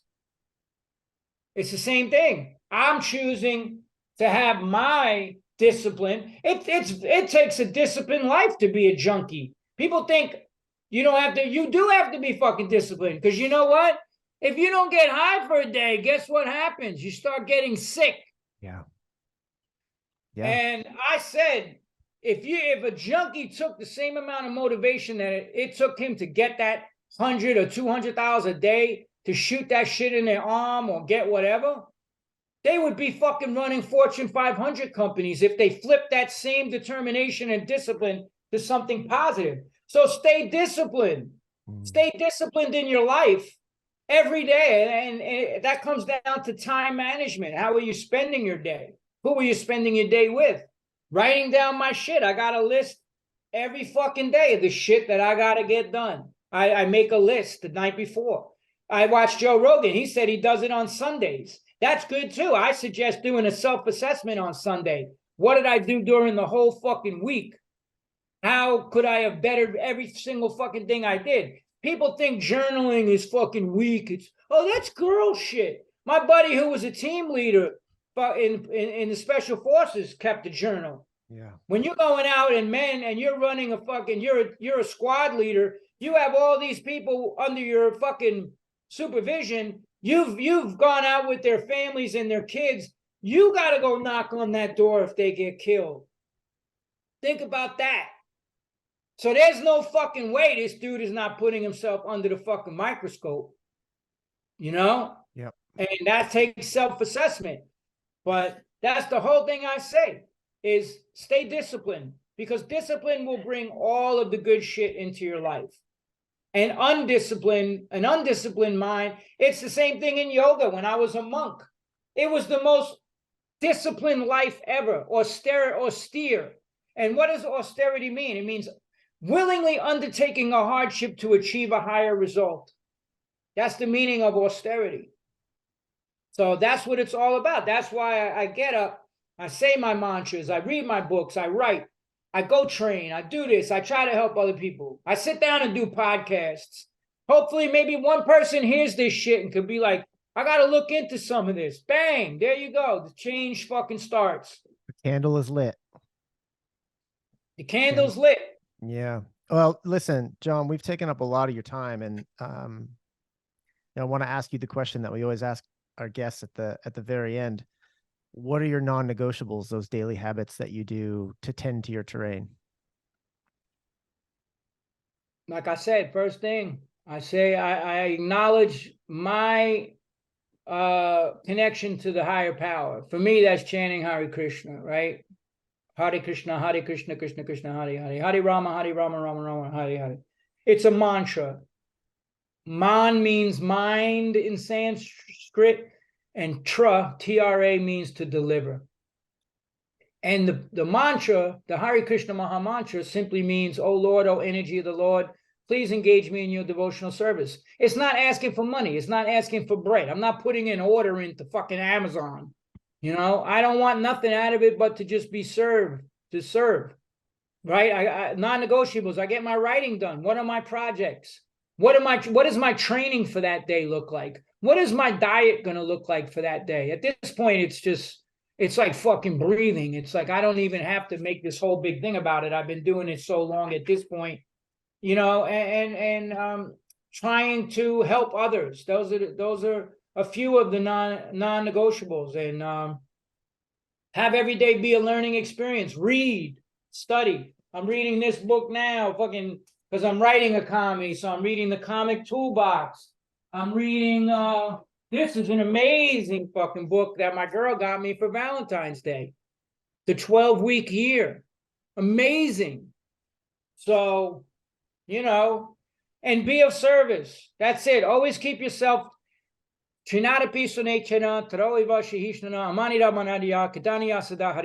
Always think of yourself lower than the straw in the street, devoid of all sense of false prestige. Always never looking for honor, but giving honor to others. In that state of being more tolerant than a tree. In that state of consciousness, one can constantly chant the holy names of Krishna or God or whatever you want to call it. You got to stay humble in life, man. So those are some of my principles, you know, that I stick with every day. And most important is reading the books of higher consciousness. And there's so many. You could put the link if anybody cares. Like, you know, there's a for the original books. It's the I can email it to you, but it's the Bhaktivedanta Vedic Library.org. You can listen to Bhagavad Gita, Srimad Bhagavatam, Ishopanishads, or you can read them digitally, listen to them via audiobook, and just start to hear. It's Shravanam, Kirtanam, Vishnu Smaranam. First we hear. Everything is hearing. How did we end up on this podcast? You heard about some of the shit I'm doing. How did I become plant-based? How did I heard about this. Hearing and sound is the most potent force in this universe.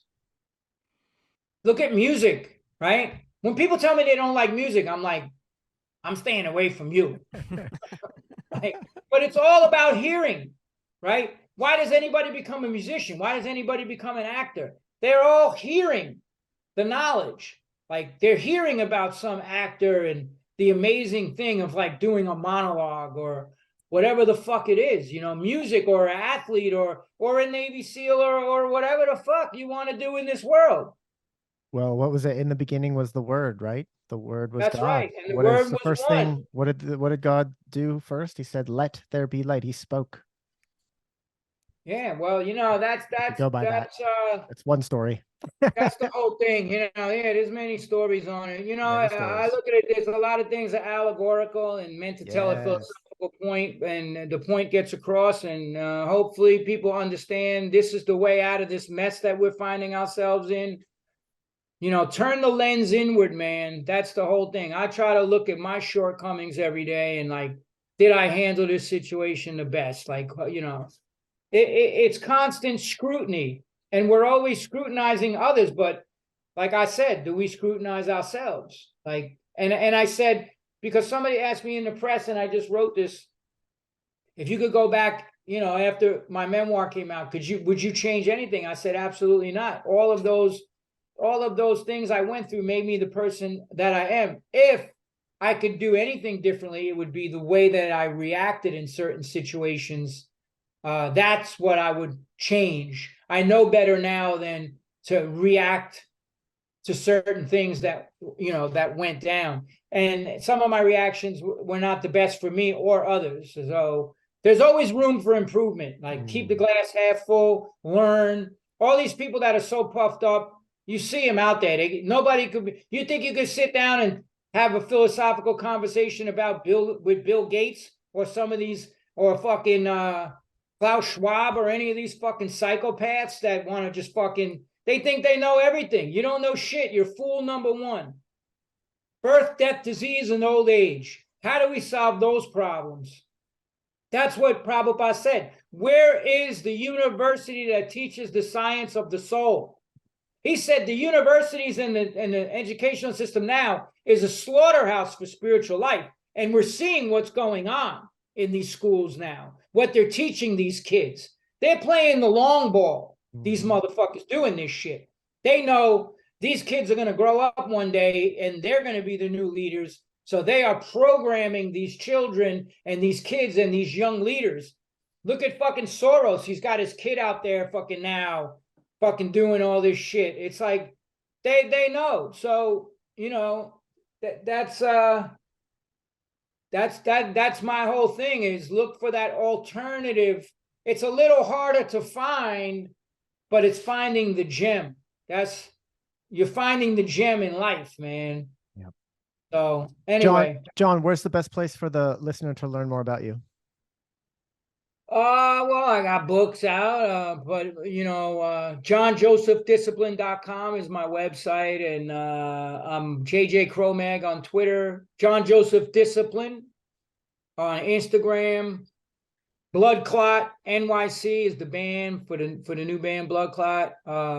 It's not new, we just put it back together again. And Facebook, John Joseph, whatever, you know. But I'm doing a cooking demonstration at the St. Louis Veg Fest coming up in October. I got races coming up. I love meeting people and like hearing their journey. Like I meet people. I met one person and he's like, man, I have cancer right now and all this shit. And I met him at Ironman Texas, and he finished the Ironman. He's like, you know, that means the world to me to hear somebody say, you know, hey man, you're hearing your story of what you went through inspired me to tackle this shit. And he wrote me, he survived the cancer and everything, but he did an Ironman with stage 3 cancer. Amazing. Like fucking, I think he had colon cancer or something. Going through chemotherapy and did an Ironman.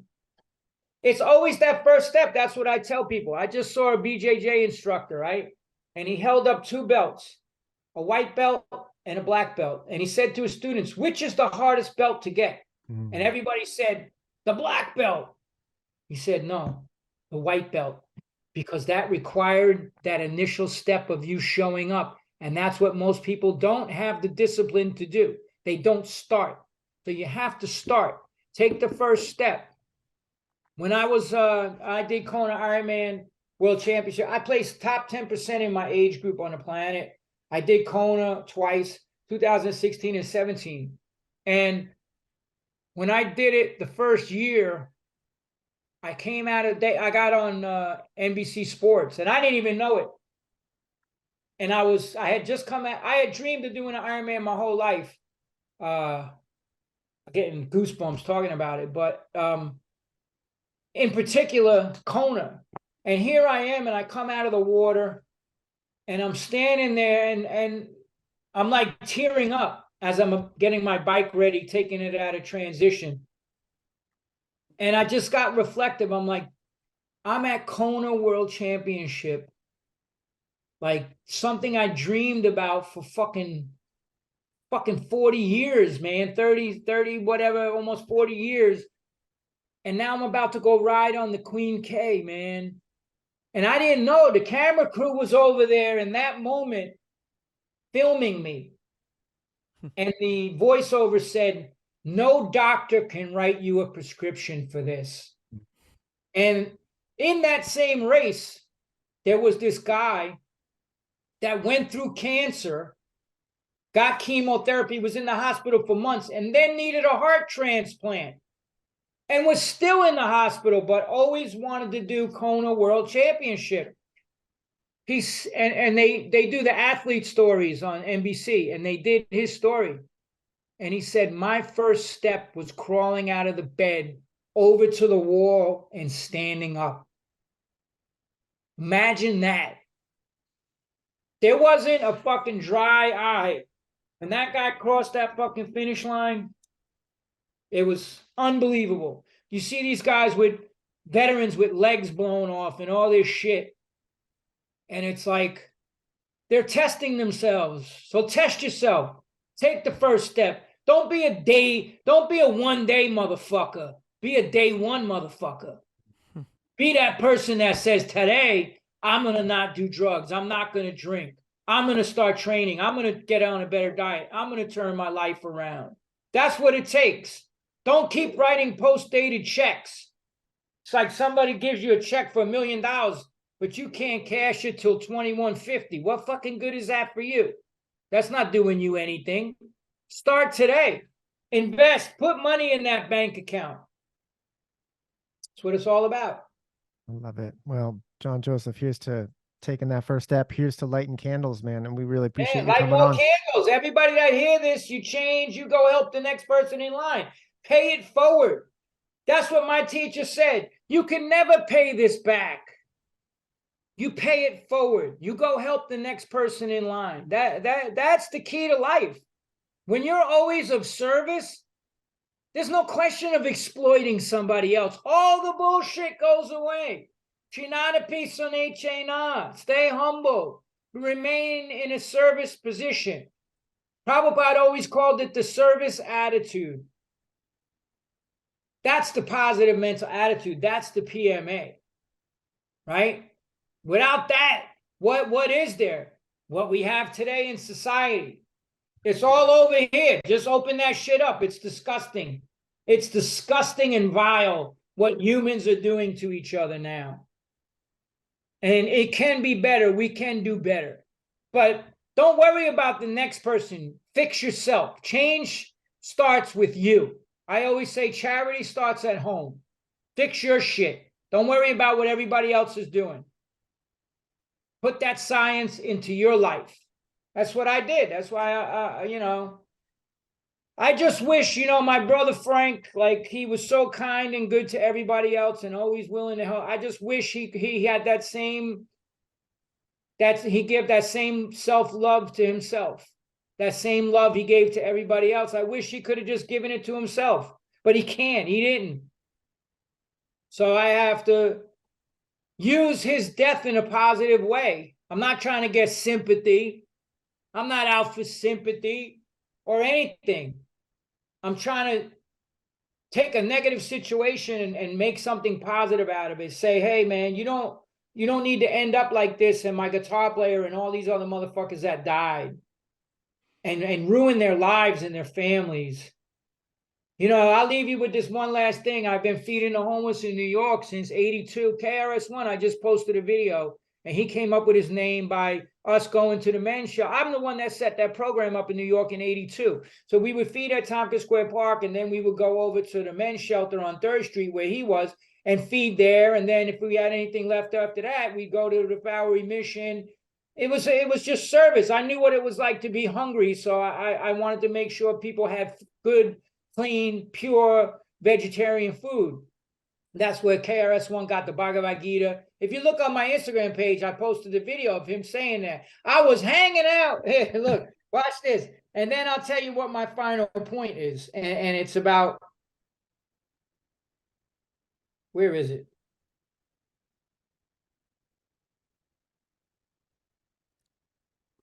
Everything gets a false fucking warning now. It's fucking unbelievable. No matter what the fuck you post. Yeah, they're getting dainty about it too. Oh yeah, it's false information that Let me see where the fuck that KRS-One shit is. What the fuck? Oh, the shit, they took it down. That's wild, dude. I had a post of KRS-One. Wow, man, they even took that one down. That's fucking crazy. It was just him saying where he got his name from. But the reason I'm bringing it up is because I would see this person and he would come and get the food and never talk. He would go, you know, like sit by himself in the park and eat. And, you know, it was this white guy. And I was like, yo, I sat with him one day and we started talking, you know, and I got kind of had to be like, you know, I was homeless. Like, I know what it took for me. How did you become homeless? And you could see he was resistant in telling me. But he was like,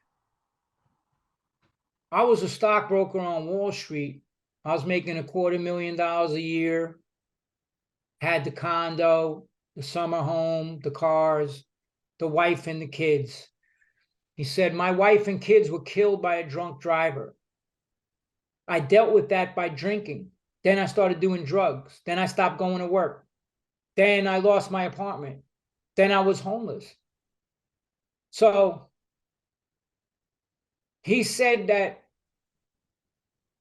he was on the Manhattan Bridge and he was going to jump to his death. And he said a vision of his kids came in his head. And it was like, don't do this. Right? So he didn't. And that was his awakening. But then he would come and help us set up. Like, I became real tight with him and we would have the conversations. And then I stopped seeing him for a while. I was like, fuck, man. I fucking hope this dude didn't do something drastic. And then he showed up with a fucking suit on, cleaned up. I was like, holy shit. Like, he goes, yeah, man, I just want to thank you for those conversations because you were never judgmental. You just listened to what I had to say. And you were never judgmental toward me.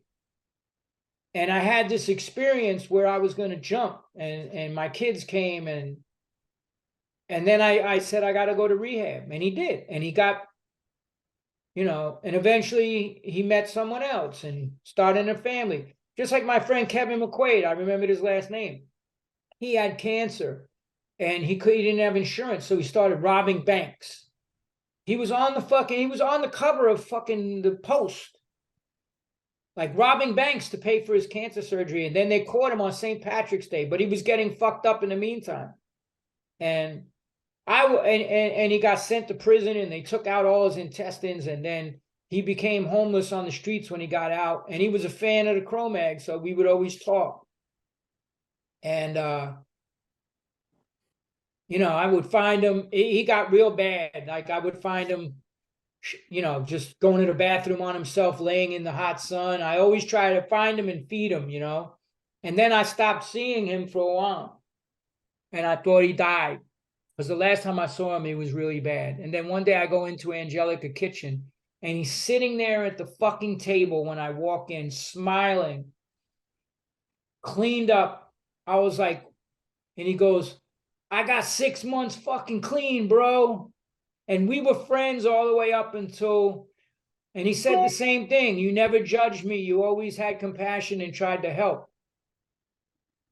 And unfortunately, he relapsed over some relationship shit and then got drunk one day. He was, you know, out on the streets again and fell down the subway stairs because it was pouring rain, and he slipped on the subway and smashed his head. And his parents called me up, his sister, who I had been in touch or whatever, somebody, and said, come say goodbye to Kevin. We're going to take him off life support. And I was like, what the fuck? So I went, I said my prayers to him. I put some holy water from the Ganges on him. I put some of these Tulsi beads. I played Prabhupada chanting in the room. And I said, I love you, brother. See you on the other side. But it's the same thing. We don't know what people are going through in this world. You know, Kevin was abused as a child. So we don't know what people go through. We can't judge someone just because they're doing drugs or in a bad place. Because we don't know what's going to happen. Even in our life, something can happen tomorrow. We think we got our shit all together. And then some tragedy could come. It took a lot for me when my brother just died and my mom and dealing with that. But never once did I say the answer to this is going to be going and relapsing. Yeah. Like I said, 3 hours after I got that call, I was on my fucking computer and I said, this is the chapter I never wanted to write, but now I must. And I doubled down on the training and the exercise and the helping other people. I actually offered a free Kickstarter course. Anybody that wanted to sign up, here, man, take this course for free. Had like 40 people. Like, pay it forward. That's what life is all about. Okay, guess we could fucking end it there, but you know. John, we appreciate the time Thank you, immensely, man. and just giving us a lot to think about, and hopefully the listener as well. And we'll put links to in the show notes to where people can learn more about you. Please do send the emails of those resources you were going to send to us. Yeah, I'm gonna send that to you when I get off this call. I'll send the And social media, but I'll put the link to get those books because those books can help people, man. and let's stay in touch because we'd love to get you back on when you finish your book and it's time to get that Yeah, out to man, the people. the next book, and I got whatever. I just work hard every day, man. Yeah, you What do. else? What else is there? What else? When is the one-man show gonna hit the road? Well, we're gonna launch it in New York in the fall. This fall. Yeah. All right. I might. It's gonna be like it's gonna be something else, man. Yeah, I have no doubt about that. I very much look forward to that. Yeah. So All right. it's kind of like the early days of when Chaz Palminteri did the Bronx Tale. It was his Bronx Tale. This is my tale of being in New York and what I went through and how, like, the city itself is alive, man. It's a character. Yeah. Back then, for people that actually came from New York and saw what it was, every neighborhood was different. The Bronx, all this. And, my experience came in Alphabet City, like down on the Lower East Side. So, yeah, man, I'm excited for that. I'm writing it. So yeah, we'll get to that. It's just another medium, man, to be able to express and tell story and, meet people and all that. So. All right. Well, we look forward to it. John Joseph, thank you. Thanks for joining us on the Train All Theory. the best, bro. Peace out. All right. Welcome, everybody. Welcome, Dr. Miranda, to the after party in the Pineal Room. Welcome, Dr. Hardy. Hello. Hi. Just a quick shout out to Tony Abram Cotton, who chimed in on a Facebook post and mentioned that he preferred the previous Pineal Room ditty. So which one did you just spin? I wonder. Well, time will tell. Well, I usually stick with him for a little while, right. So it's the most recent one, and he liked the one before that. Yeah. But I appreciate that people have their opinions. I don't really think about it. I don't rank them. I just go. My favorite is the one that I'm working on. That's it. Whatever the next one's gonna be. Don't look back, baby. Don't look back. I mean, speaking of looking back, that was pretty incredible. I don't know how we unpack that conversation adequately, but that's what we're here for. So I'm going to turn it over. I'm just going to turn it over to you. And yeah, and I want to get your. I am. I want to get your reflections. I made a bunch of notes, but let's just have you kick off. What do you think about that? I mean, to state the obvious, that was sort of a master class sermon from a true punk rock warrior shaman poet. I mean, someone who's been through the fire and lived to tell the tale. I mean, the fact that he's lived the life he's lived and seen like the worst of humanity up close and personal, lived it, the beatings and the murders and the rapes and the drugs and the kill on sight orders. I mean, just depraved American culture at its worst, I would argue. And to look and see what he's become, that he lives a life of service and turning the camera inward and starting with himself and taking that, I wax poetic when I say to start a journey you must first begin it, but that's it. That's the lesson. That story he told about the white belt being harder to achieve than the black belt, that's it, man. I resonated with him on so many points. The being a sponge for knowledge and reading and sourcing books and trying to untangle what this whole grasping towards higher consciousness actually means. And I had no idea that I'd listened to him on Rogan, and I follow him on socials, and I feel like I was sort of primed for what he was about, but I didn't realize how integral the Hare Krishna commitment was for him historically and in present. Um, and just this beautiful hybrid of like Rastafari, Hare Krishna, punk rock ethos, um, raw diet living, Iron Man. Like, I think it speaks to me because you know me, Ben. It's like I love all what I call all the extracurriculars. I love music, and I love sports, and I love just like the whatever I could get my hands on. I feel like John Joseph, like he had demons that he fought back for the first whatever couple decades, and then he's like, holy fuck, there's a world out there. And he whatever, with that candle that was lit by HR or whoever, um it was unextinguishable. Once that fire was lit, he just like went whole hog, devouring anything he could get his hands on. And I feel like that's sort of where I'm at right now in terms of you call it the fire hose, right? The fire hose of information. I mean, I have I've bought more books in the last 3 years than any other time in my life. And it's this, if you're going to be addicted to something, be addicted to knowledge, right? But I gotta say, his commitment to like a raw diet, vegan, oh, he doesn't like that word, but the plant-based diet, it's really a contentious issue in the health space, in the cultural space. um and I'll just to finish off, it's like I had written these notes down before we even started talking, but like, I listen to a lot of podcasts, I do a lot of reading. One day there's a functional medicine doctor saying all plants are trying to kill you. You shouldn't eat plants.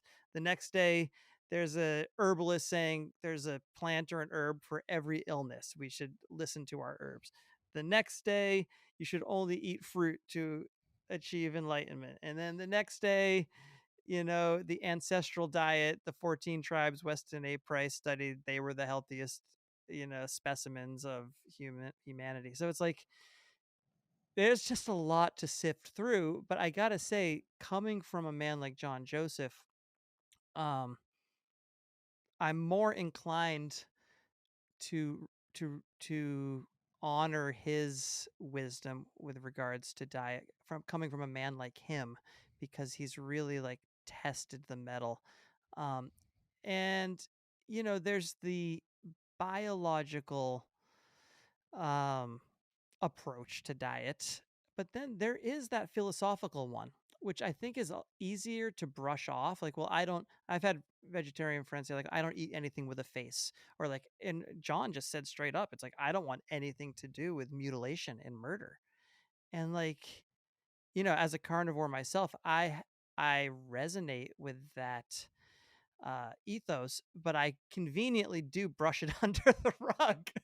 And whether it's rationalization or like, oh, well, mineral density, and well, I only eat grass fed, local, organic. Yeah, but someone had to put a fucking bullet in that skull too. It's like, it's a lot to sift through, but the conviction with which he speaks, with the lived experience, the testament that his training and his passion and his creativity and his obsession with expression, it sort of speaks for itself that whatever he's doing, whether it's right for everybody, it's not for me to say, but it's obviously right for him. Yeah, I agree. And and again, come back to Quinn, that there's no one right way to live. He used his body as a laboratory, found out what worked for him. Clearly, the physical side of things, this material world, this machine body of his and ours, can do it on a plant-based. If he can be doing multiple Ironmen and have the energy to do everything that he's doing in his life, it can be done. One does not appear to need meat from an animal to do all these things that he is doing. The aspect of this conversation that I'm now most interested in is not necessarily the philosophical one, although that certainly interested me because, again, like you pointed out, what he had been through in his life and the violence that he had been through, and the decision, I'm not going to be a part of that when it comes to what I eat. But I'm most interested in the spiritual side. I think that's what I'm most intrigued by, and I'm seeing and hearing these conversations around the spiritual awakening, whatever that even means, and trying to trace this connection between what we eat and the ability to like know ourselves spiritually, or do that spiritual work, do that internal work, that reflection work. And it feels to me that I keep coming back to like plant-based or like fruit-based, and that in that journey there's this question mark around meat. And you know what, I also have been thinking about like the longer journey of humanity, and thinking, okay, well, maybe there was a time when eating meat made a lot of sense. And it was like you were hunter gatherers, you were connected. Humans were connected to nature, and it was all, you were you were in the food chain, you were part of the food chain. And so you were, in that regard, like no different from the lion taking something and eating it. And there was a beauty to that, and there was a harmony to that, and there's like a spiritual rightness to that. But where we are now, and our overall like big picture humanity, and how we consume meat, how we raise meat, how we kill meat, that maybe right now, like we need to move away from that. And maybe me, and I'm looking at myself and going, maybe I do need to step away from that. And even though I have access to like grass-fed beef that's only like John said, only touched grass, only eaten grass, had the best life, I'm still contributing to this like overall machine that a big part of it does not respect that life and is not connected to nature. And so maybe that is my contribution to at least moving away from the violence that is this thing, and over to eating plants and fruit. I mean, I've already like reincorporated fruit into my diet in a major way. I'd say like that's the majority of what I'm eating right now, reintroduced plants and stuff. And I'm still eating meat, but I have way more questions about it. And I'm very interested in what would happen to me on all those fronts if I took meat out completely, and just and go and prayed and continued to pray and continued to do the inner work. So I it's, the timing's bad because I just split a cow. Yep. Yep. um Although I Yep. haven't put the deposit down on that, uh, and I think this might be the next step for me, is to, because I can't recall a time in my life when I've been vegetarian. I don't think I've done that for any like significant stretch of time. And I think I would like to do it. I mean, I should experience that. My body should be my laboratory, and see what that does for me, particularly now as both of us are really exploring like the inner work, the spiritual work, whatever that means, prayer, connection to like source, or the creator. um what happens when I remove meat? I mean, yes. And there's this, I have this sneaky suspicion that the deeper your spiritual practice and thereby connection becomes, the more you are literally fed by that. I think you have, Mm. like, that is a sustenance in and of itself. I mean, we've Hmm. flirted with this idea because we've explored water fasting, this idea that you can um you can live your life on nothing but water for extended periods of time, and then you slowly refeed. You don't refeed with beef jerky, you refeed with coconut water and Yeah. fruit and mango. And so there's something to that. And I guess you could file that under like gluttony being one of the deadly sins. It's like, yes, we live in the land of plenty, but like that doesn't necessarily mean, you know, fucking gorge yourself on all that is available in the horn of plenty. And so there's, Opposite. yeah, It's opposite. You have to look at that and go, because we think that everything is broken in this civilizational system, that aspect of it is also broken, and we should eschew that. I mean, that should be step one. And in God Man, he talks about that, is the importance of not overdoing it, of not over satiating on things like food and wanton sex, which again is like one of the pillars that John Joseph was talking about. So like moderation, not, and hmm I think about that all the time now when I'm eating, and I go, I'm full. I don't need to continue eating. And like, I don't need to reach for something at like 8 o'clock at night. Like I've already hmm had my dinner.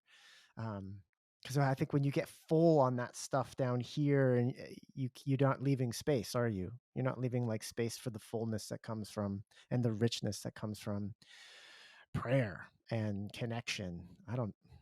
yeah, I you're mean, just, I mean, yeah, he talked a lot about drugs as a means of suppressing traumatic events, but I think it's well known that people use food for the very same thing. right, right, right. So there's a lot, Gambling yeah, was an interesting one. Gambling, I started thinking about what it means to gamble, and trying to tie it, and I'm not there yet, so I'm gonna ramble. I'm gonna ramble and stumble sure. through this, but Quinn and the exiting Eden as allegory for man adopting totalitarian agriculture to be God, right? To control the outcomes of the food and overgrow and then hoard.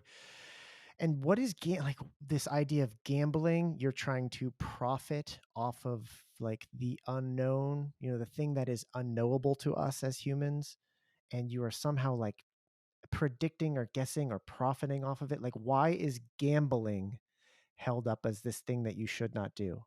Like, why is gambling this thing that is held up as being unholy or a sin or something that leads you away from spirituality and knowing? Can you answer that? I'm moving on it. I'm machinating on it, and I'm not there yet. But this is a seed that's been planted, and I really want to better understand it. Certainly, we know that gambling can be an addiction, but why Right. is gambling an addiction, and what is the connection between gambling and like spirituality and it as a sin? I'm sure the answer is like out there and it's I readily know. Well, available, but right. Well, that's the fun you and I have as we get to yeah. hash this stuff out in on a public forum. Mm, But I think it must have something. And I sort of had my ham-fisted little, comment about the stock market being sort of the greater expression big of time. which our whole economy is predicated on the stock market. I mean, we live and die in America in the world stage on the market, right? But I think in an oversimplified way of approaching this, it it's it's the it's the conniving manipulative part of, for lack of a better term, uh, crony capitalism, or abusing the system, trying to take advantage and cheat. I think it breeds lying and cheating and stealing to get ahead in its wake. I think Mm. there's something that um, doesn't appeal to our braver angels or whatever it is. I think it breeds corruption. This idea of gambling. It's not like in the voluntary lens. It's a mutually agreeable exchange of goods and services in a voluntary society. Whereas this, I feel like it's trying to exploit loopholes and take advantage and don't do it doesn't foster the idea of doing things the right way. It just fosters the idea of taking advantage of loopholes and doing things that maximize profit to you, come hell or high water, right? It's to make as much money as cheaply and as quickly as possible, and that does not breed good habits.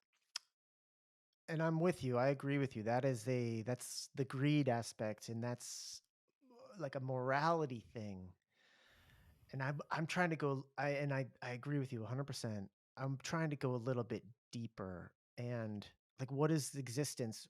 What do we have? And I guess part of this is dovetails with me trying to get into meditation more, and meditation is all about being here and being present, and gambling is all about existing in the future. Hmm. Like, gambling is all about, I'm going to bet on what I think is going to happen. So you are perpetually existing in the future, in the unknown, rather than being here now. Hmm. And that's not the only reason I would say gambling would be a sin, but that's one that comes to mind just because I'm really trying to Yeah. incorporate meditation into my daily, and not just meditation, but also like just being present more often. And gambling is certainly like the easiest way, not only to like exist outside the present, but then to try to like monetize that. Yeah. Well, and and yet there's nothing. One has to prepare for the future. You want to have half a cow in your freezer, maybe. And that's the other thing. We live in the frozen north in the wintertime, long winters. You can't like walk out your door and like pick a pineapple 12 months a year. So there's other things to consider, just like getting through the week. Having said that, if we had more time in our lives for meditation and a spiritual connection, maybe there would be less need and fear of of not having, not being able to provide. Also, gambling, when you gamble, you're not an active participant in bettering anything, are you? When you gamble on the outcome of something that you don't really control necessarily, unless it's like the roll of a dice. So you're not like an active participant in any sort of like betterment. You're not in service to anything. You're literally just going like, like, for example, there's a football game on TV. I'm going to say that this team's going to win, and now all your like energy and focus is on the outcome of something that is meaningless. You're not bettering yourself. You're not making use of the time that's given to you to do anything productive. Like you said, like we have to put food on the table. We have to go out and grow food and then harvest food or do a job. Like gambling, you're not doing any of that, are you? You're just like an observer who's also trying to monetize the outcome of something that hasn't happened yet. And you're of no service to anyone or anything, Yeah. not even yourself. Yeah. Anyway, that's just like one tiny aspect of one of the things we talked about. Yeah, no, it's a fun one to mull over, because he sort of lists the four pillars, and that was one of four. Yeah, so it stood out. It stood out, and then of course, the other one was like what, sex, like just I don't know, promiscuity, I guess you could say, Hmm.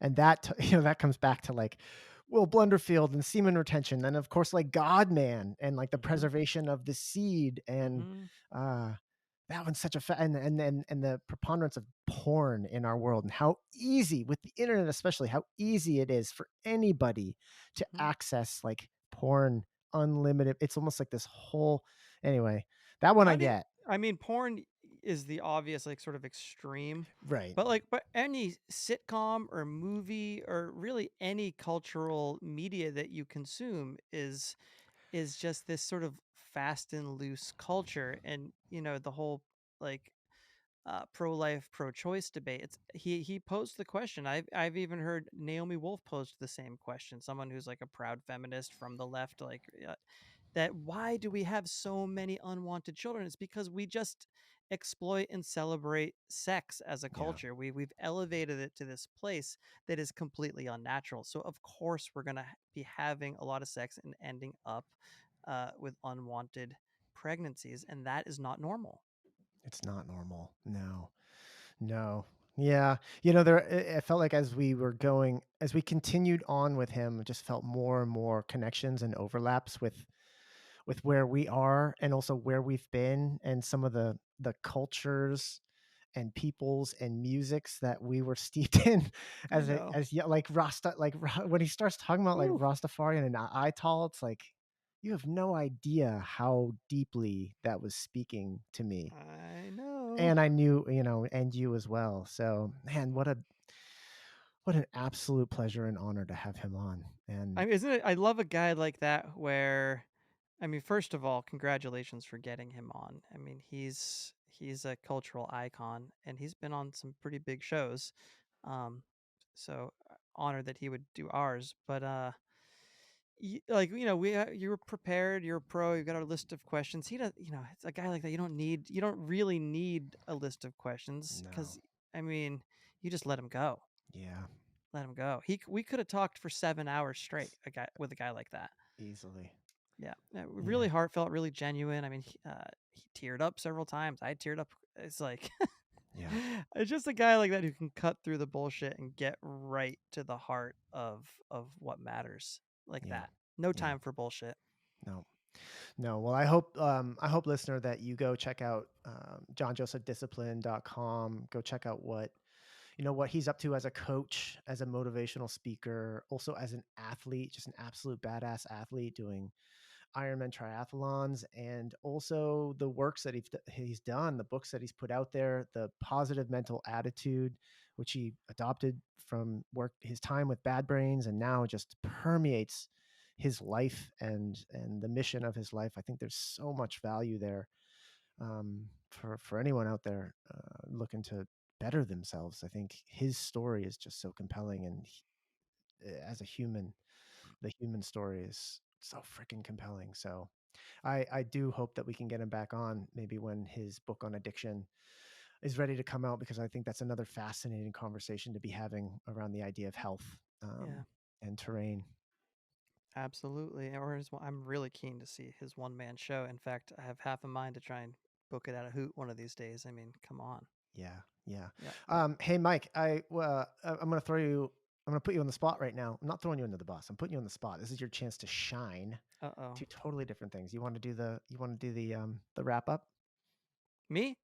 Go. All right. Well, first I'll tell one more story. I have one Bad Brains story. Okay. And yes, I'm stalling. I live in just outside of Woodstock, New York, and I met Daryl Jennifer on a round of golf of all places at the Woodstock golf course. It was me and my friend Pete, who's a great drummer and audio engineer. I was like really getting into golf. This is like 15 years ago. And the Woodstock golf course, I find it sort of ironic that it's a private membership golf course. It's like Woodstock, peace, love, music, community. No, private golf course. It's like the first thing you see when you roll into town. It's sort of demonstrative of Woodstock as a whole in some ways. But anyway, I knew that Pete was a member. I was like, is there any chance like we could go golfing together? He's like, yeah, sure. I'll set it up with my friend Daryl. And so it was me and Pete and Daryl Jennifer from Bad Brains. And Daryl's like a great golfer, and he's all like decked out in his golf attire, and we're at whatever, like the 7th or 8th hole, and he's got this like approach shot to the green that he wants to make. He's like, this is the club I should use, but I can't use this club. It was like some pitching wedge, because it always gets stuck in my dreadlocks on my backswing. It was so fucking funny.